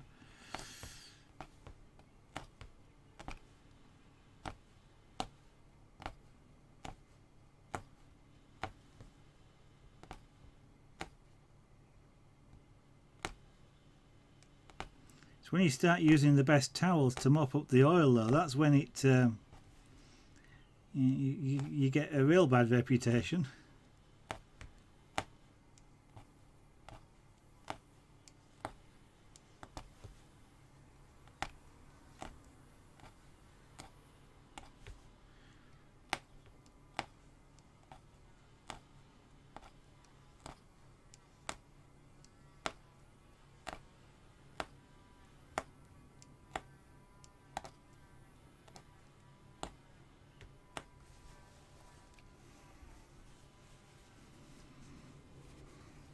And now, just for variety, I'll go in a different direction.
Plane you may have heard. I'm not sure whether it's a weed whacker or not, Chris.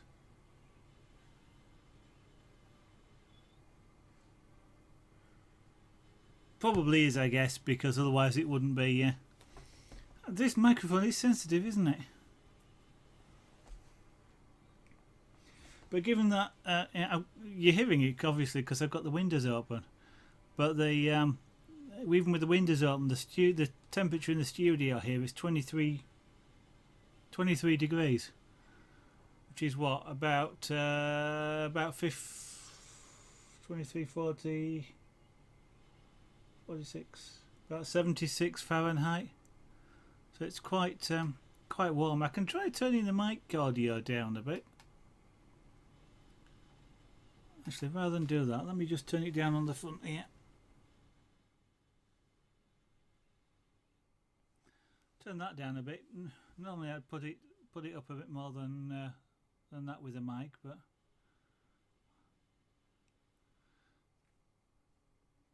yeah. Of course, what I've got to remember now, though, Chris, is not to lean into the mic and suddenly shout hello. Or, of course, I could start talking quietly and then do it, which would be even worse. I hope your earbuds and or the amplifier has got built-in hearing protection.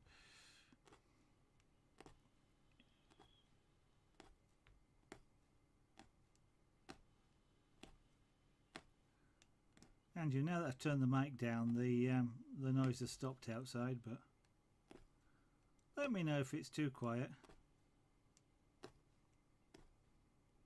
It's really difficult to tell what it sounds like to you guys at the other end.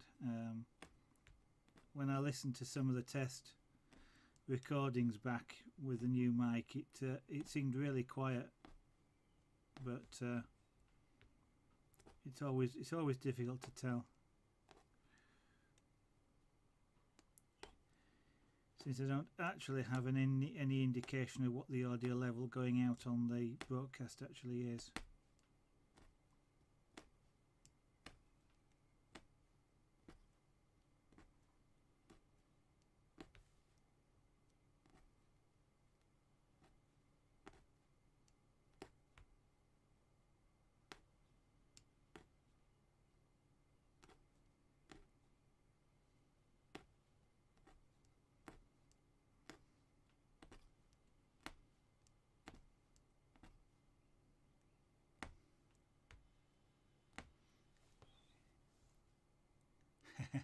No, I wouldn't. That's why I didn't.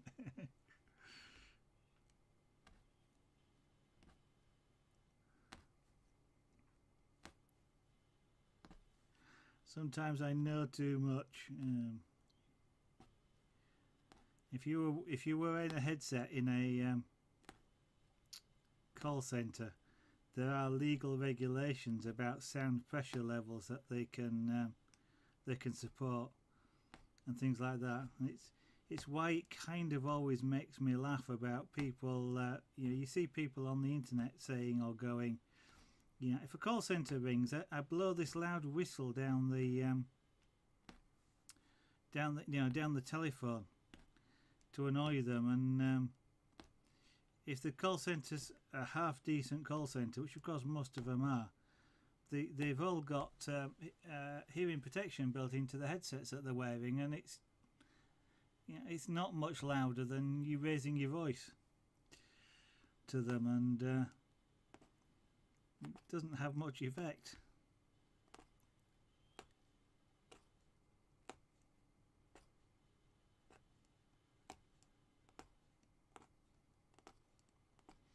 I suppose I could always turn the mic up and open the windows a bit more, and then we could have a creative stream of the sounds of outside life.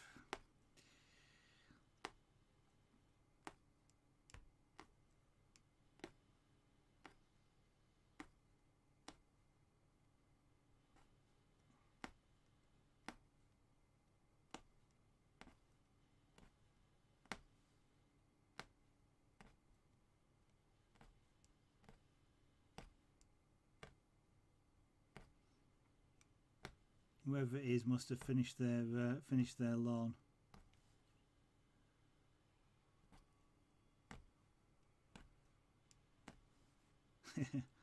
Well, they finished the edge of the lawn. I think they've just started up the main grass now.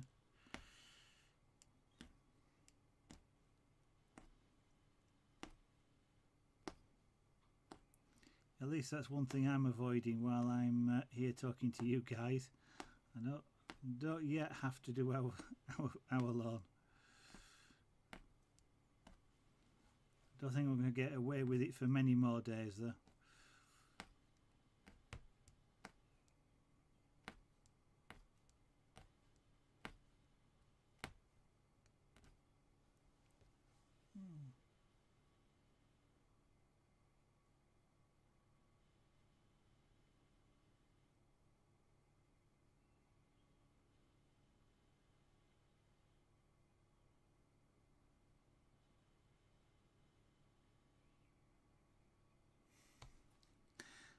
Yeah, I already had that discussion, Chris, with Free.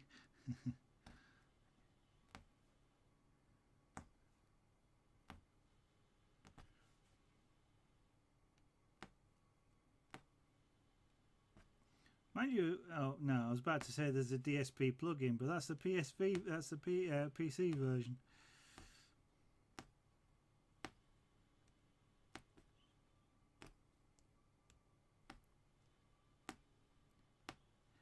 I think it must be something to do with OBS itself, because I mean this mic, the gain on the preamp is turned, well, it was turned right up, virtually to full, and I'm far enough away from it so it wasn't clipping, and that should have been sort of, for OBS purposes, that should have been virtually full, 1 volt peak to peak volume.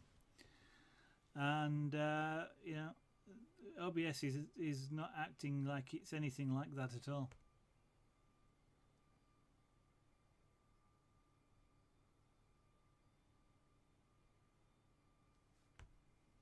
Okay. I was half thinking about getting just a miniature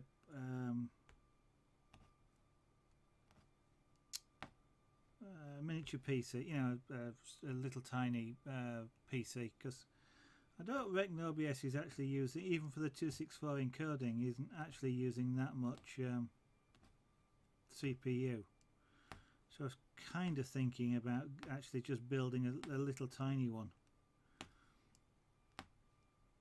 so that I can move it around a lot easier, because then it'd only be an Ethernet cable and a power cable, rather than having to start running all sorts of other things around the room. And Jeremy said which, an XLR cable and a CAM USB cable. There's not much difference, but I'm kind of thinking ahead as well, where it would be a lot easier to just move that around than it would be to move, to try and put a 20-foot cable in.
Zagaf, thank you very much for following the studio. That's most kind of you.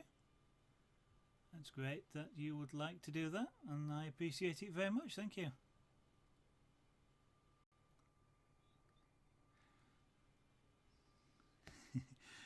I've actually got a PC workstation on rollers, which is sat behind me. That's what that's got all the airbushing stuff on it. It turned out to be too restrictive to actually have the computer on it after a little while.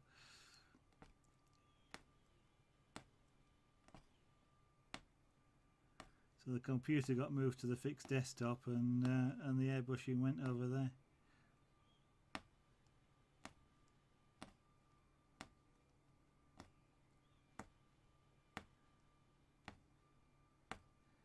Yeah, that's what the Macs used to be known for a lot, wasn't it?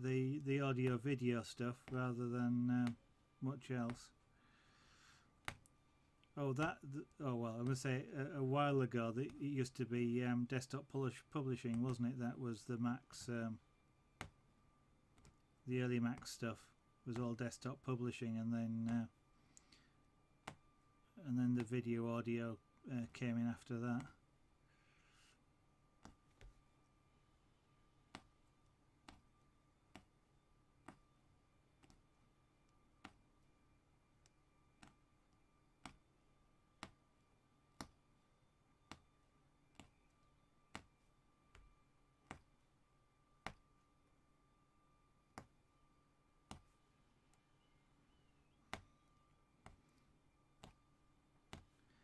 I can remember back then that the Mac mouse with the one button, which used to be really irritating after you'd used a PC for long enough and you got the right click.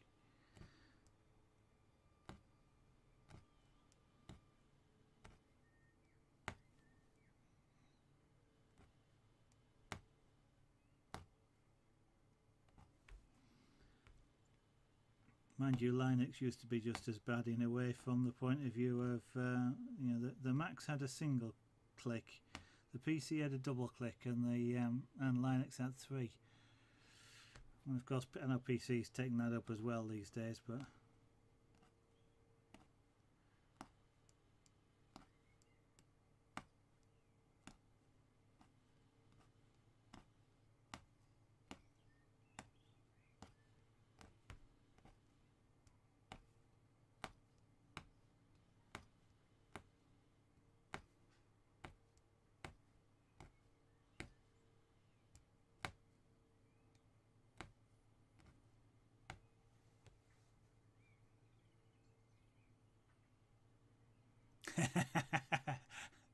Yeah, they were. Yeah, I remember the big monitors. Yeah, and a big T. Yeah, we'd must have been something like a 42-inch TV, widescreen, CRT screen, TV. Took 2 of us to lift the thing. Although I have lifted it off the stand, on and off the stand myself. But that was real interesting, shall we say. Yeah.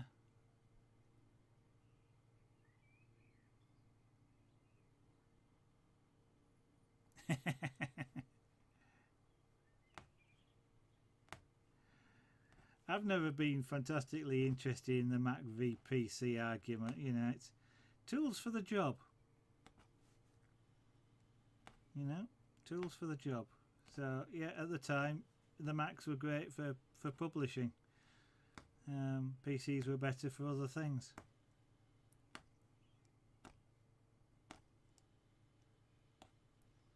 I'm still very much of the same sort of thing.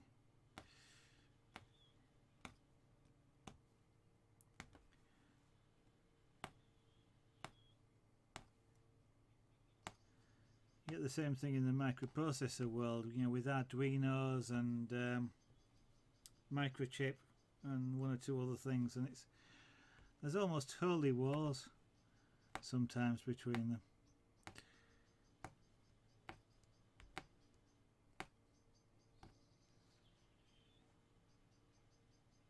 Yeah.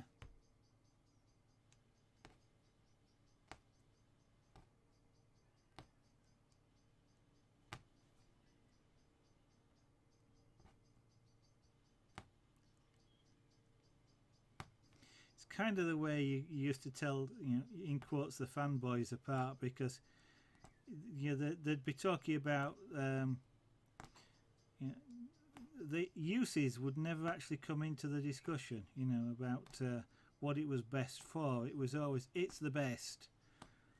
You know, you can get this program and that program, etc. for it, and you know, and therefore it has to be the best. And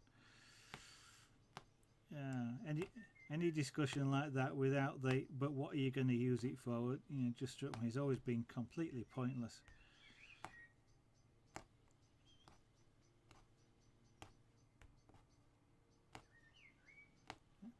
I've sort of been around a few of them at work, and I was always tempted to say, but yeah, but it doesn't clean your teeth, or something like that.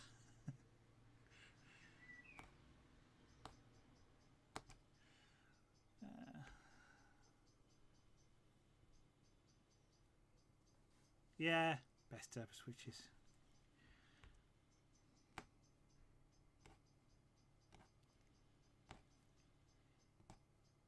You still get it now, and with people going on about mechanical keyboards and mechanical switches, and it's kind of like, unless you've actually got a touch keyboard, they're all mechanical. They're just different types of mechanical. Whether they're dome keys or switch keys or whatever, but yeah.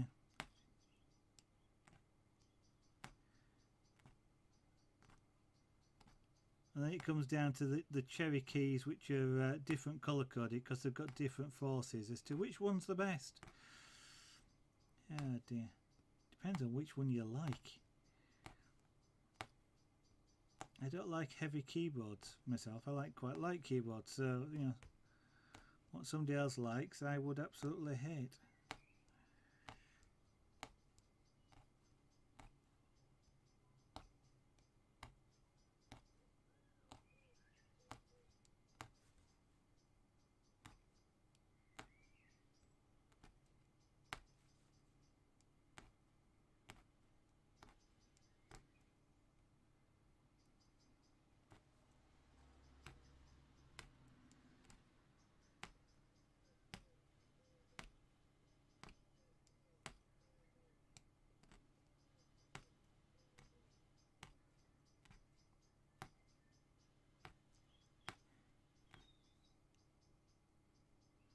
Ectoplasm, welcome back to the studio this afternoon. Thank you very much for that. That's kind of you. We're getting closer. We're getting closer. Sophie, have you decided whether or not to go into the lion's den tonight?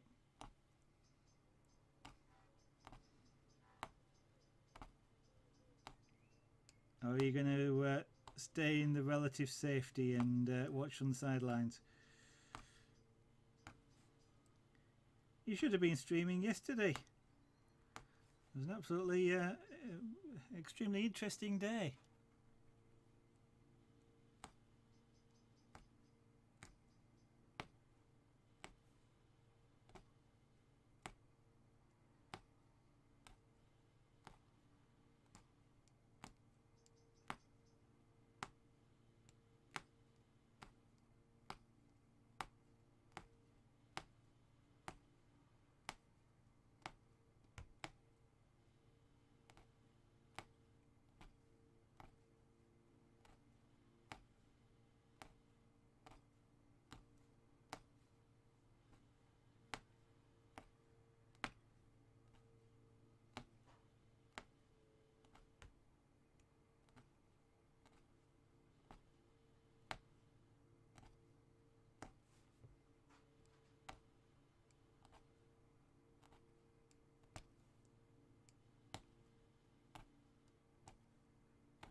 You're doing a Danish, are you, Free? Which Chris will probably understand if he recalls our earlier discussion.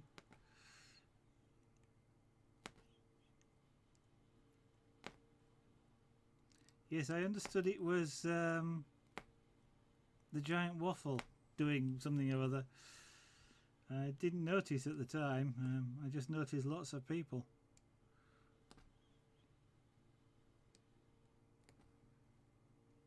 Do you know what he was is actually doing? Chris wasn't sure. Thought it's something to do with a hammer or something.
Oh, minifigure stuff. Okay.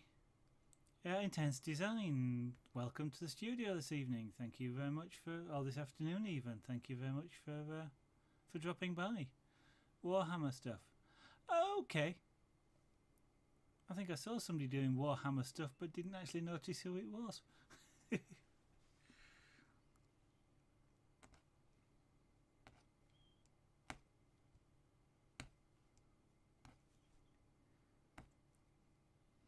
I wonder how many of the big streamers have these secret crafting activities that they've previously done.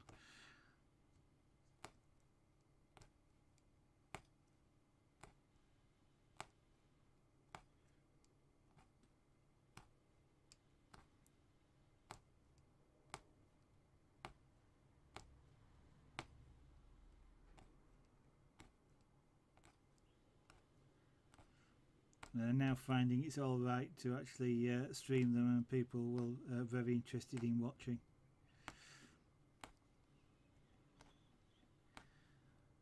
I mean, if Dan's Gaming can stream himself cleaning his toilet, then you know, and have several thousand people watch him.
Yeah, well, if it has the, you know, if it has the positive effect as it did yesterday, if indeed that's why it was. I mean, I wasn't sure whether it was just some sort of special bank holiday or something that was causing it. Because of course in the UK it was quite bad weather, so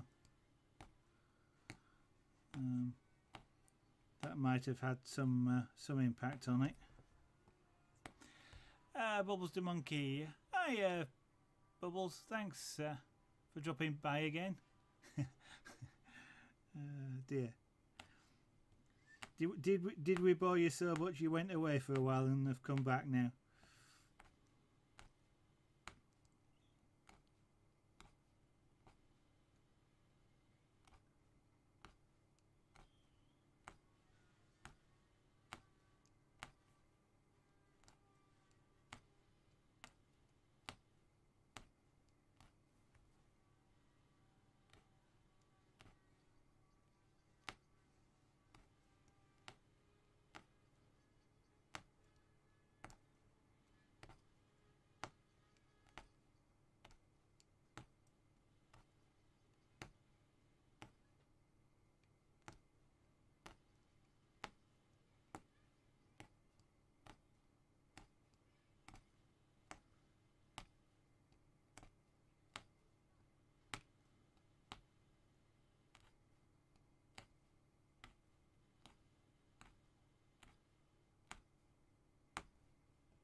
Well, that's kind of you to say, Bubbles the Monkey. Thank you.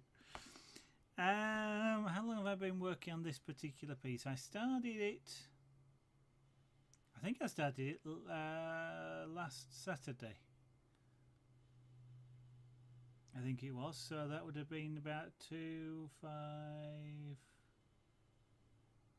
It's probably about 7 or 8 hours in total so far doing this intense design.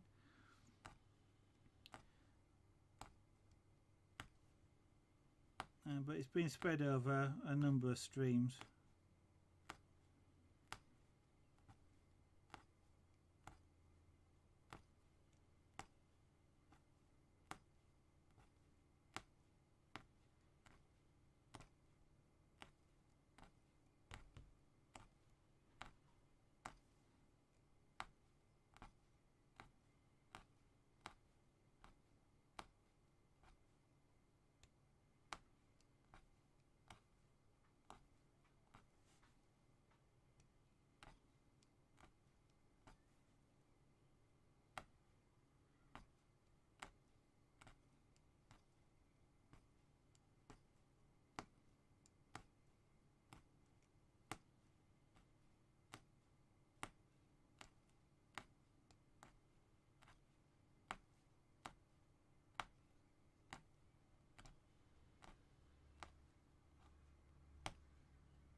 Yeah, it's a rather large number, isn't it?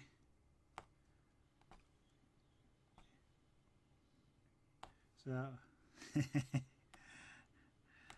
I could say I'm kind of jealous. I'm not really, but you know, I only managed 23. But there again, I guess time zones come into it a little bit. So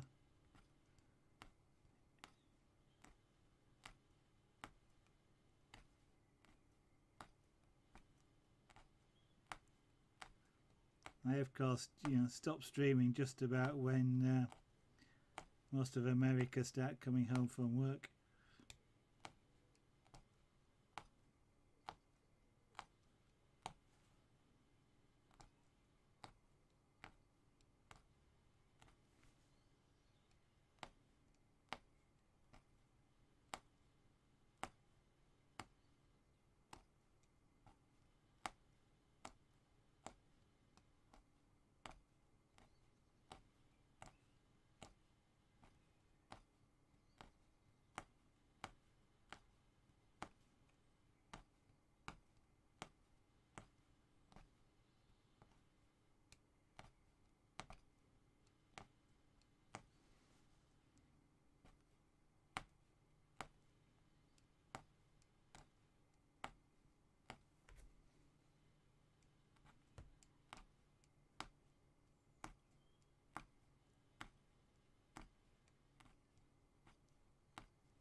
Yeah, it's about a fifth of my total amount, Chris. So it's kind of a real big number. It was quite funny because you've seen the notification that goes across the screen when somebody's kind enough to follow. And for one point yesterday, I think they were continuous for about 3 or 4 minutes, and it was quite funny in a way.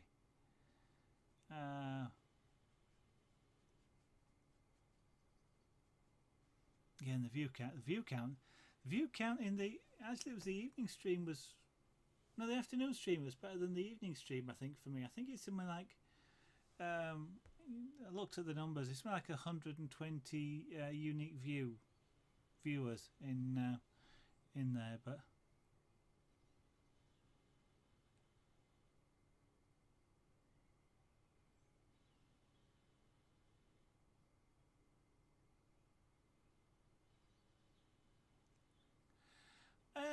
I didn't find I didn't find any specific yesterday. Balls to Monkey.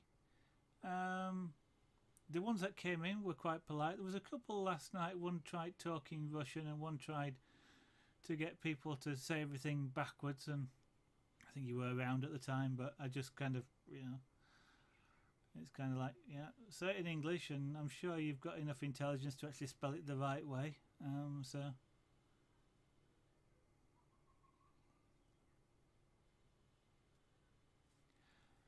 Yeah, well, I don't actually know. I can't actually remember what the peak concurrent was. But of course, the fun bit, of course, I look I look at the stats afterwards just purely because it's fun to look at stats. It's part of what I do for job. So I find it interesting to look. But it's on the stream preview window of course, on Twitch. On the whatever window it is, the dashboard. I always find that funny because that sort of occasionally update the viewer count, and I think yesterday I saw numbers like 45 and 50, and yet when I know when I come to look at the stats, there's going to be nothing like that. The Twitch stats do seem to be somewhat creative in their own right.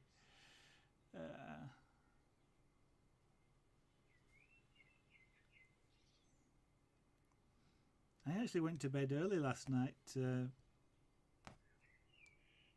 at 3, so I didn't actually get a chance to look around what was happening in creative after I finished.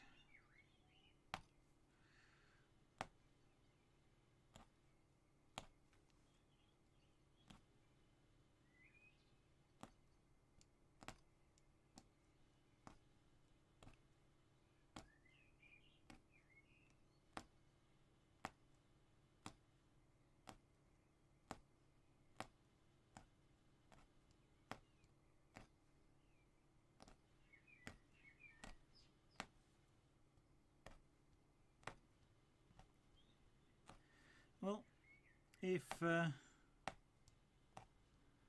Giant Waffle streaming in creative has that effect, then hopefully some of the other big streamers will come and have a go as well, and everybody will benefit.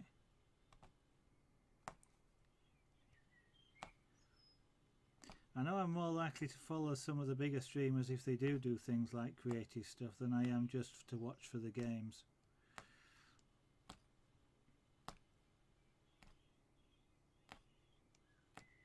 But that's just me. I highly suspect most of Twitch audience isn't quite the same.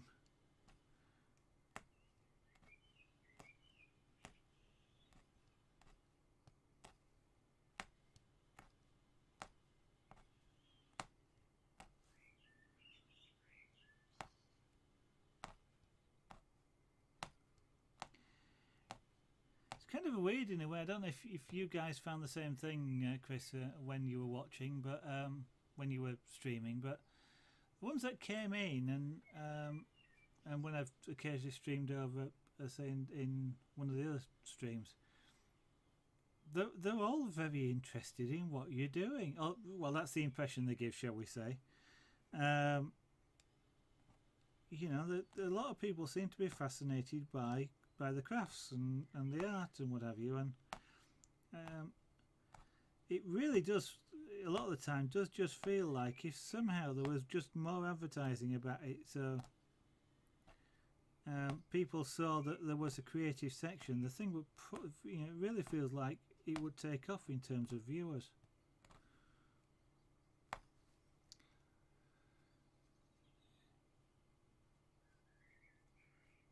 Yeah.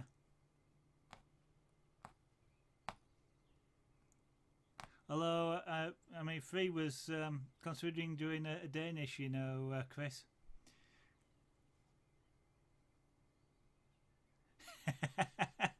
It was rather like that, wasn't it? Yeah. Maybe not quite as large a numbers for me, but yeah, it was kind of like the same thing.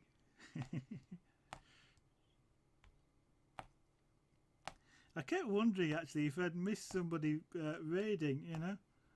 I think I've done that once in the past, and there was nobody sort of indicating it was, but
I didn't notice that the numbers adding coming and going, Bubbles, because I don't watch the. I don't have a chat client that'll tell me that, but yeah, they did seem to always be two followers. It's almost as though one saw the message come up and then thought, "Hey, this would be good," and somebody else did it.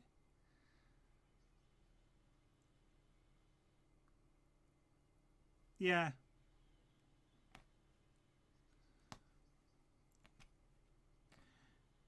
I don't know, Chris. I look forward to the day when you can remember the names and places of all the 40,000 people that are watching you at the same time.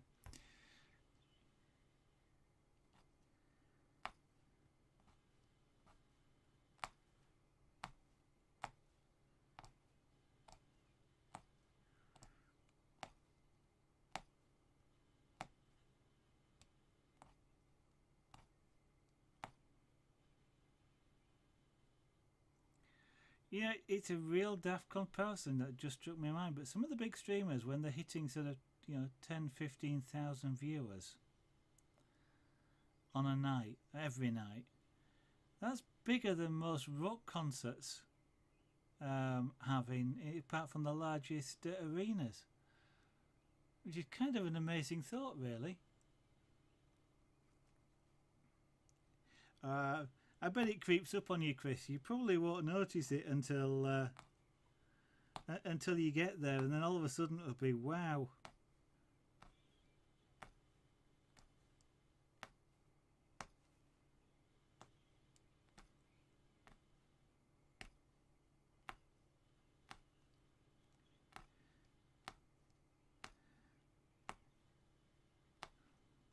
Because of course, I think as the numbers go up, you only get certain people that continue to chat. You get a lot more of the lurkers, of course.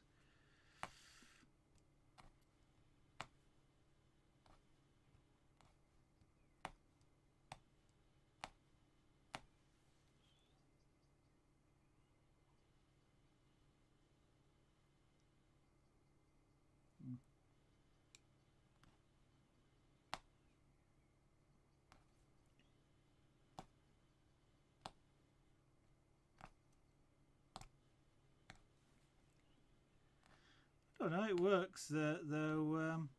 3D bloke. I mean, a default guy there the other day showed us some of his work and immediately sold it.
They did. Yeah.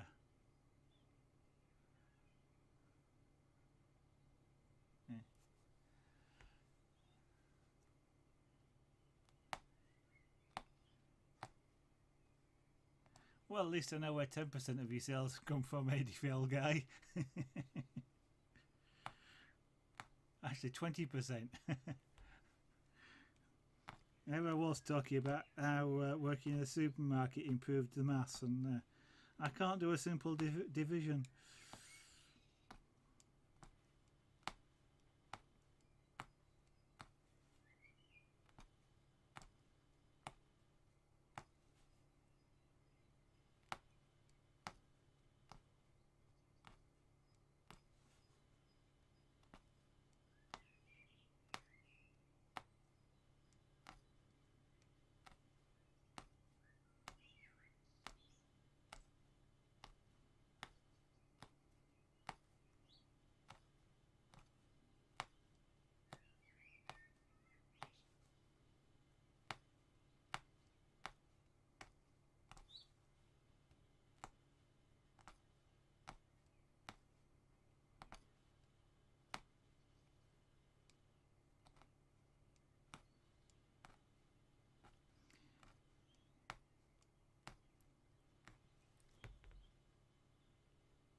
I think just thinking about it, then the one thing that Twitch kind of is would be useful for people, and I suppose YouTube is the same, but it just I guess helps start to educate people in some ways, just how much work goes into some craft or art form that they're seeing. So your stuff free, it's not something that sort of takes 30 minutes or 20 10 seconds or something like that to airbrush, because I think a lot of people sort of see the like t-shirt artists that produce in a couple of minutes produce a fairly simplistic image, and that's what most people who have seen airbrushing generally see, and so they think an artwork would be just as quick. And it's kind of the same with UAD as well. I mean, it takes a fair length of time and effort and thought to turn those rings into some of the beautiful stuff that you do. I mean, I would hope at least Twitch would be great for for that education, if you like, because they're seeing it live. It's not as though you could they're looking at a video where they're probably thinking it's been edited.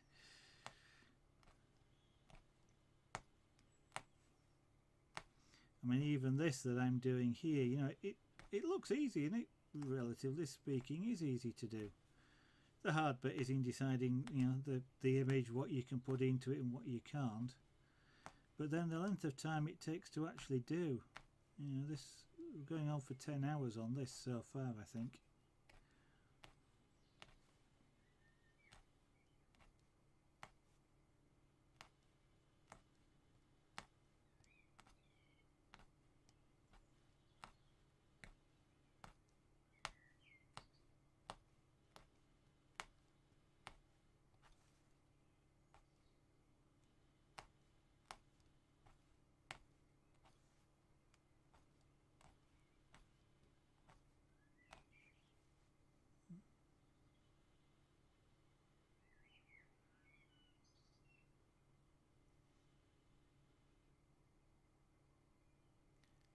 Yeah, 145 hours. That's absolutely amazing, Chris. That I was about to say something totally daft there. I don't know how you have the patience to do it, and patience doesn't come into it. I keep saying that myself when people ask the same thing, and I know patience doesn't come into it. It's just part of the fun of doing it.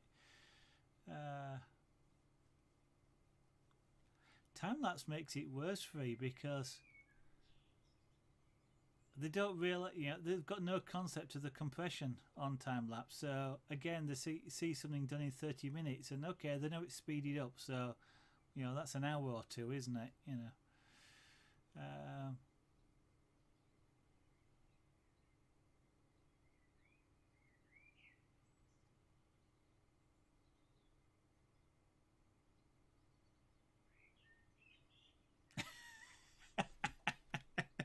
Yeah, you're doing it wrong. Ah, dear. So what was your answer to that, Chris? Where's your art displayed or something?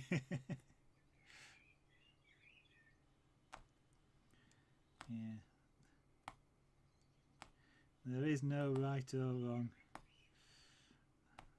That's the way I do my art.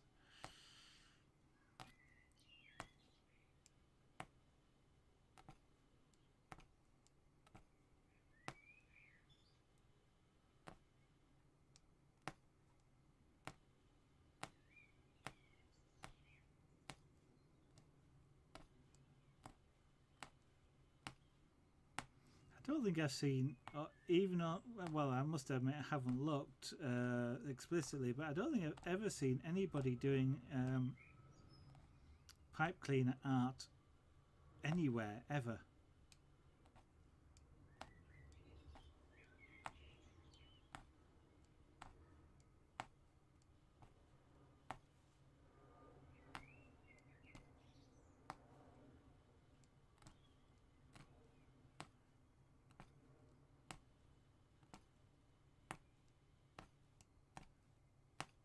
Pity you can't get the pipe cleaner people to sponsor you, Chris.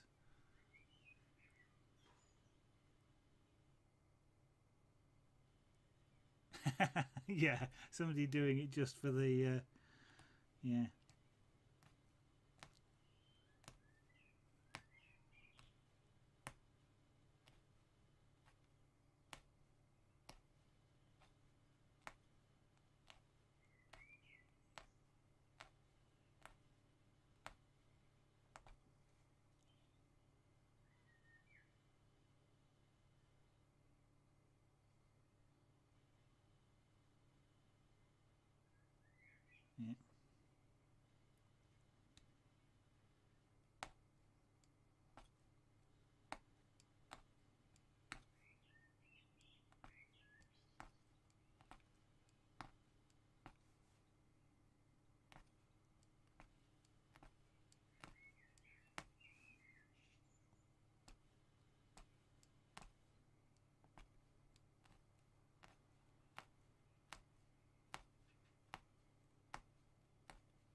Mm.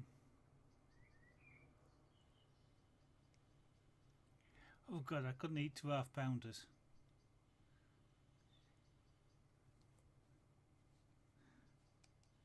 About the most I have is a 1/4 pounder. Whenever we go to McDonald's, and it's nice occasionally. My wife always has a big tasty. She's a third of a pound, isn't it? And I just have the 1/4 pound cheeseburger. That's enough for me. And if I ever have the big tasty myself, it's kind of like, yeah, this is a bit too much. Mind you, the trouble with the big tasty is trying to keep the meat actually in the bun. It slides about that much because of all the sauce they put on it. There's a danger of it shooting across the table.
That sounds interesting, AD.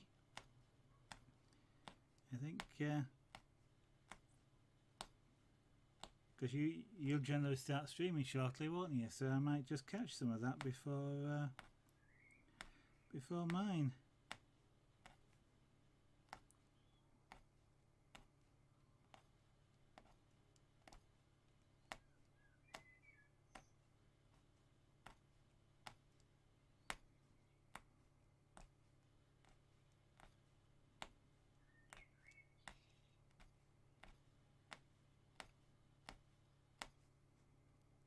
Yeah, it was discussed the other day, I think, but in some ways, you know, it doesn't feel very much like a, I don't know, a club or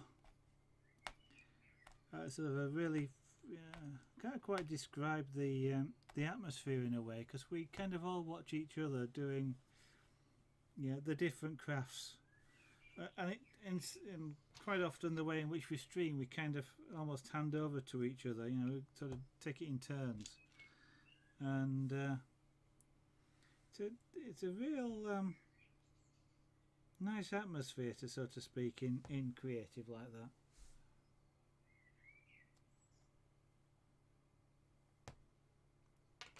Right, let's have a look at what this grass looks like. There we go.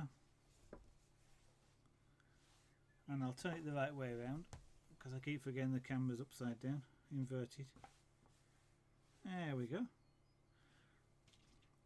Now this is much of interest. That's an unused reel, and this one, which is considerably gone down. In fact, there's about a quarter of it left, I think, if that, because you're starting to see the tube underneath. It's amazing how much thread you go through.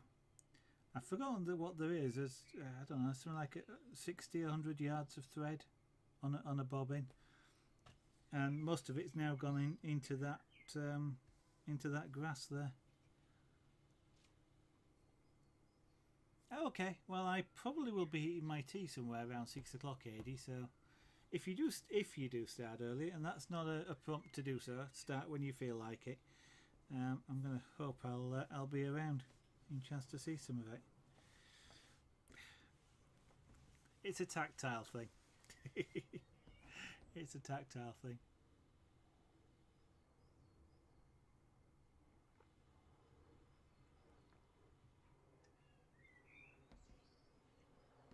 Yeah.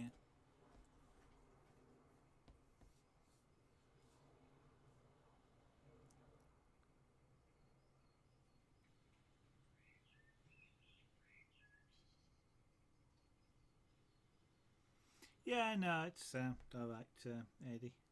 I can always watch the I can always watch the VODs if I get a chance to watch the VODs. That is, there is so much to watch. I sort of this morning I was trying to catch up on just on YouTube stuff, and I sort of I stopped watching a lot of YouTube stuff just because I just can't keep up with it, and just trying to. I think I still got about 8 hours of YouTube videos to watch. I'm going to try and watch them whilst I'm at, not watch them, but play them whilst I'm at work, just to try and keep up. Yep. So there will be some lighter greens, and the 2 lighter greens at the bottom here. Just a couple of different, to fill in this area, sort of make it a bit patchy. But I think I will have. I think I've done enough of this for today. However, dear, I shall have a bit of a stretch. Oh, I could put a couple of birds in there, but the only problem is 3. There'll only be sort of about 3 or 5 stitches, and it's going to be like this little yellow patch. Sorry, this little white patch just in here. Or the little grey for the headlight, they hardly show up. And when you start trying to do a row of them, like this little red thing here, or the number 1 down here, they get lost. Unless they're real high contrast, and don't forget, I'm probably going to do the sky either that colour or this colour. or possibly a mix of both again. I might do the top really light and the darker around, but it's hard to get that sort of nice detail in there. Yeah, it is. It is. I mean, literally. I mean, I've never actually counted it, but you've probably only got like 12 pixels per inch, something like that. 12 ppi, maybe a touch more. You know, and it's not how much you can push the needle through, because you can push the needle through probably about 24 pixels or 24 punches per inch, but all that happens is it just packs a bit more tightly. You don't get more detail out of it. It just makes it sort of a firmer on this side, and it's kind of useful in that it tends to firm up the edges a little bit better if you can increase the number of punches, but it really doesn't give you much more. I mean, the rail heads here, the grey, that's effectively one line of pixels, and there's a light grey and a dark grey behind it, and then there's black on the side of it, and it's virtually impossible to see. It's sort of very subtle, but the best way actually of adding detail is when you see it in person, is to actually sculpt it. So there's the wheels, for example. The brown core there is actually lower, and there's little bumps of black around here, which are the axle boxes and the main bogie frame, which actually sort of undulates in and out along the side here, and then all this, which is quite a low. Actually, I'm going to fill that black in, I think, in there, but I don't like the white. I decided I don't like seeing the white, but there's a nice sort of channel around in there, so this stands out. But unfortunately, you probably can't see it on the camera. It's the sort of thing you have to be in person.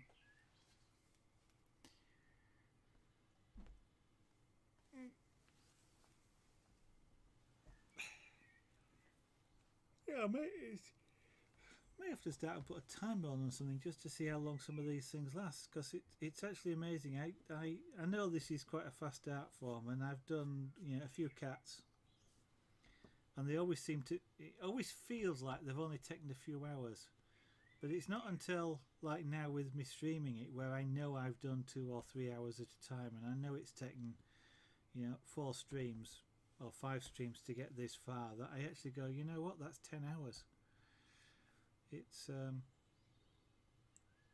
you really don't realise. I might have to start put a timer on some other things I do.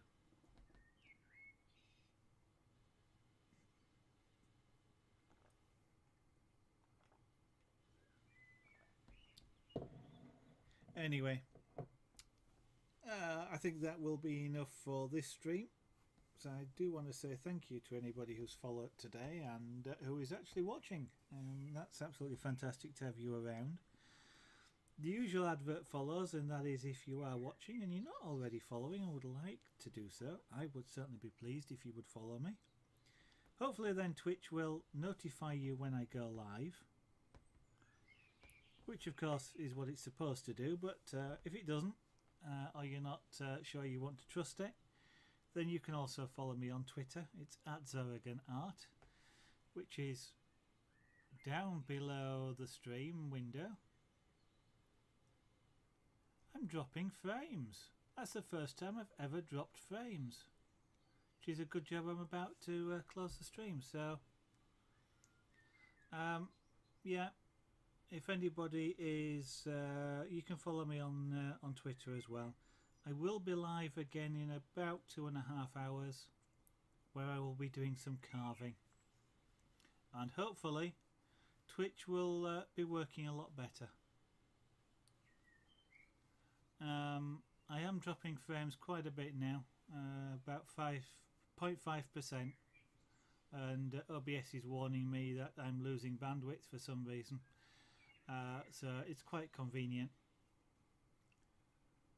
So what I'm going to do is say goodbye to everybody. Thank you very much for watching, and I'll hope to see you in a future stream.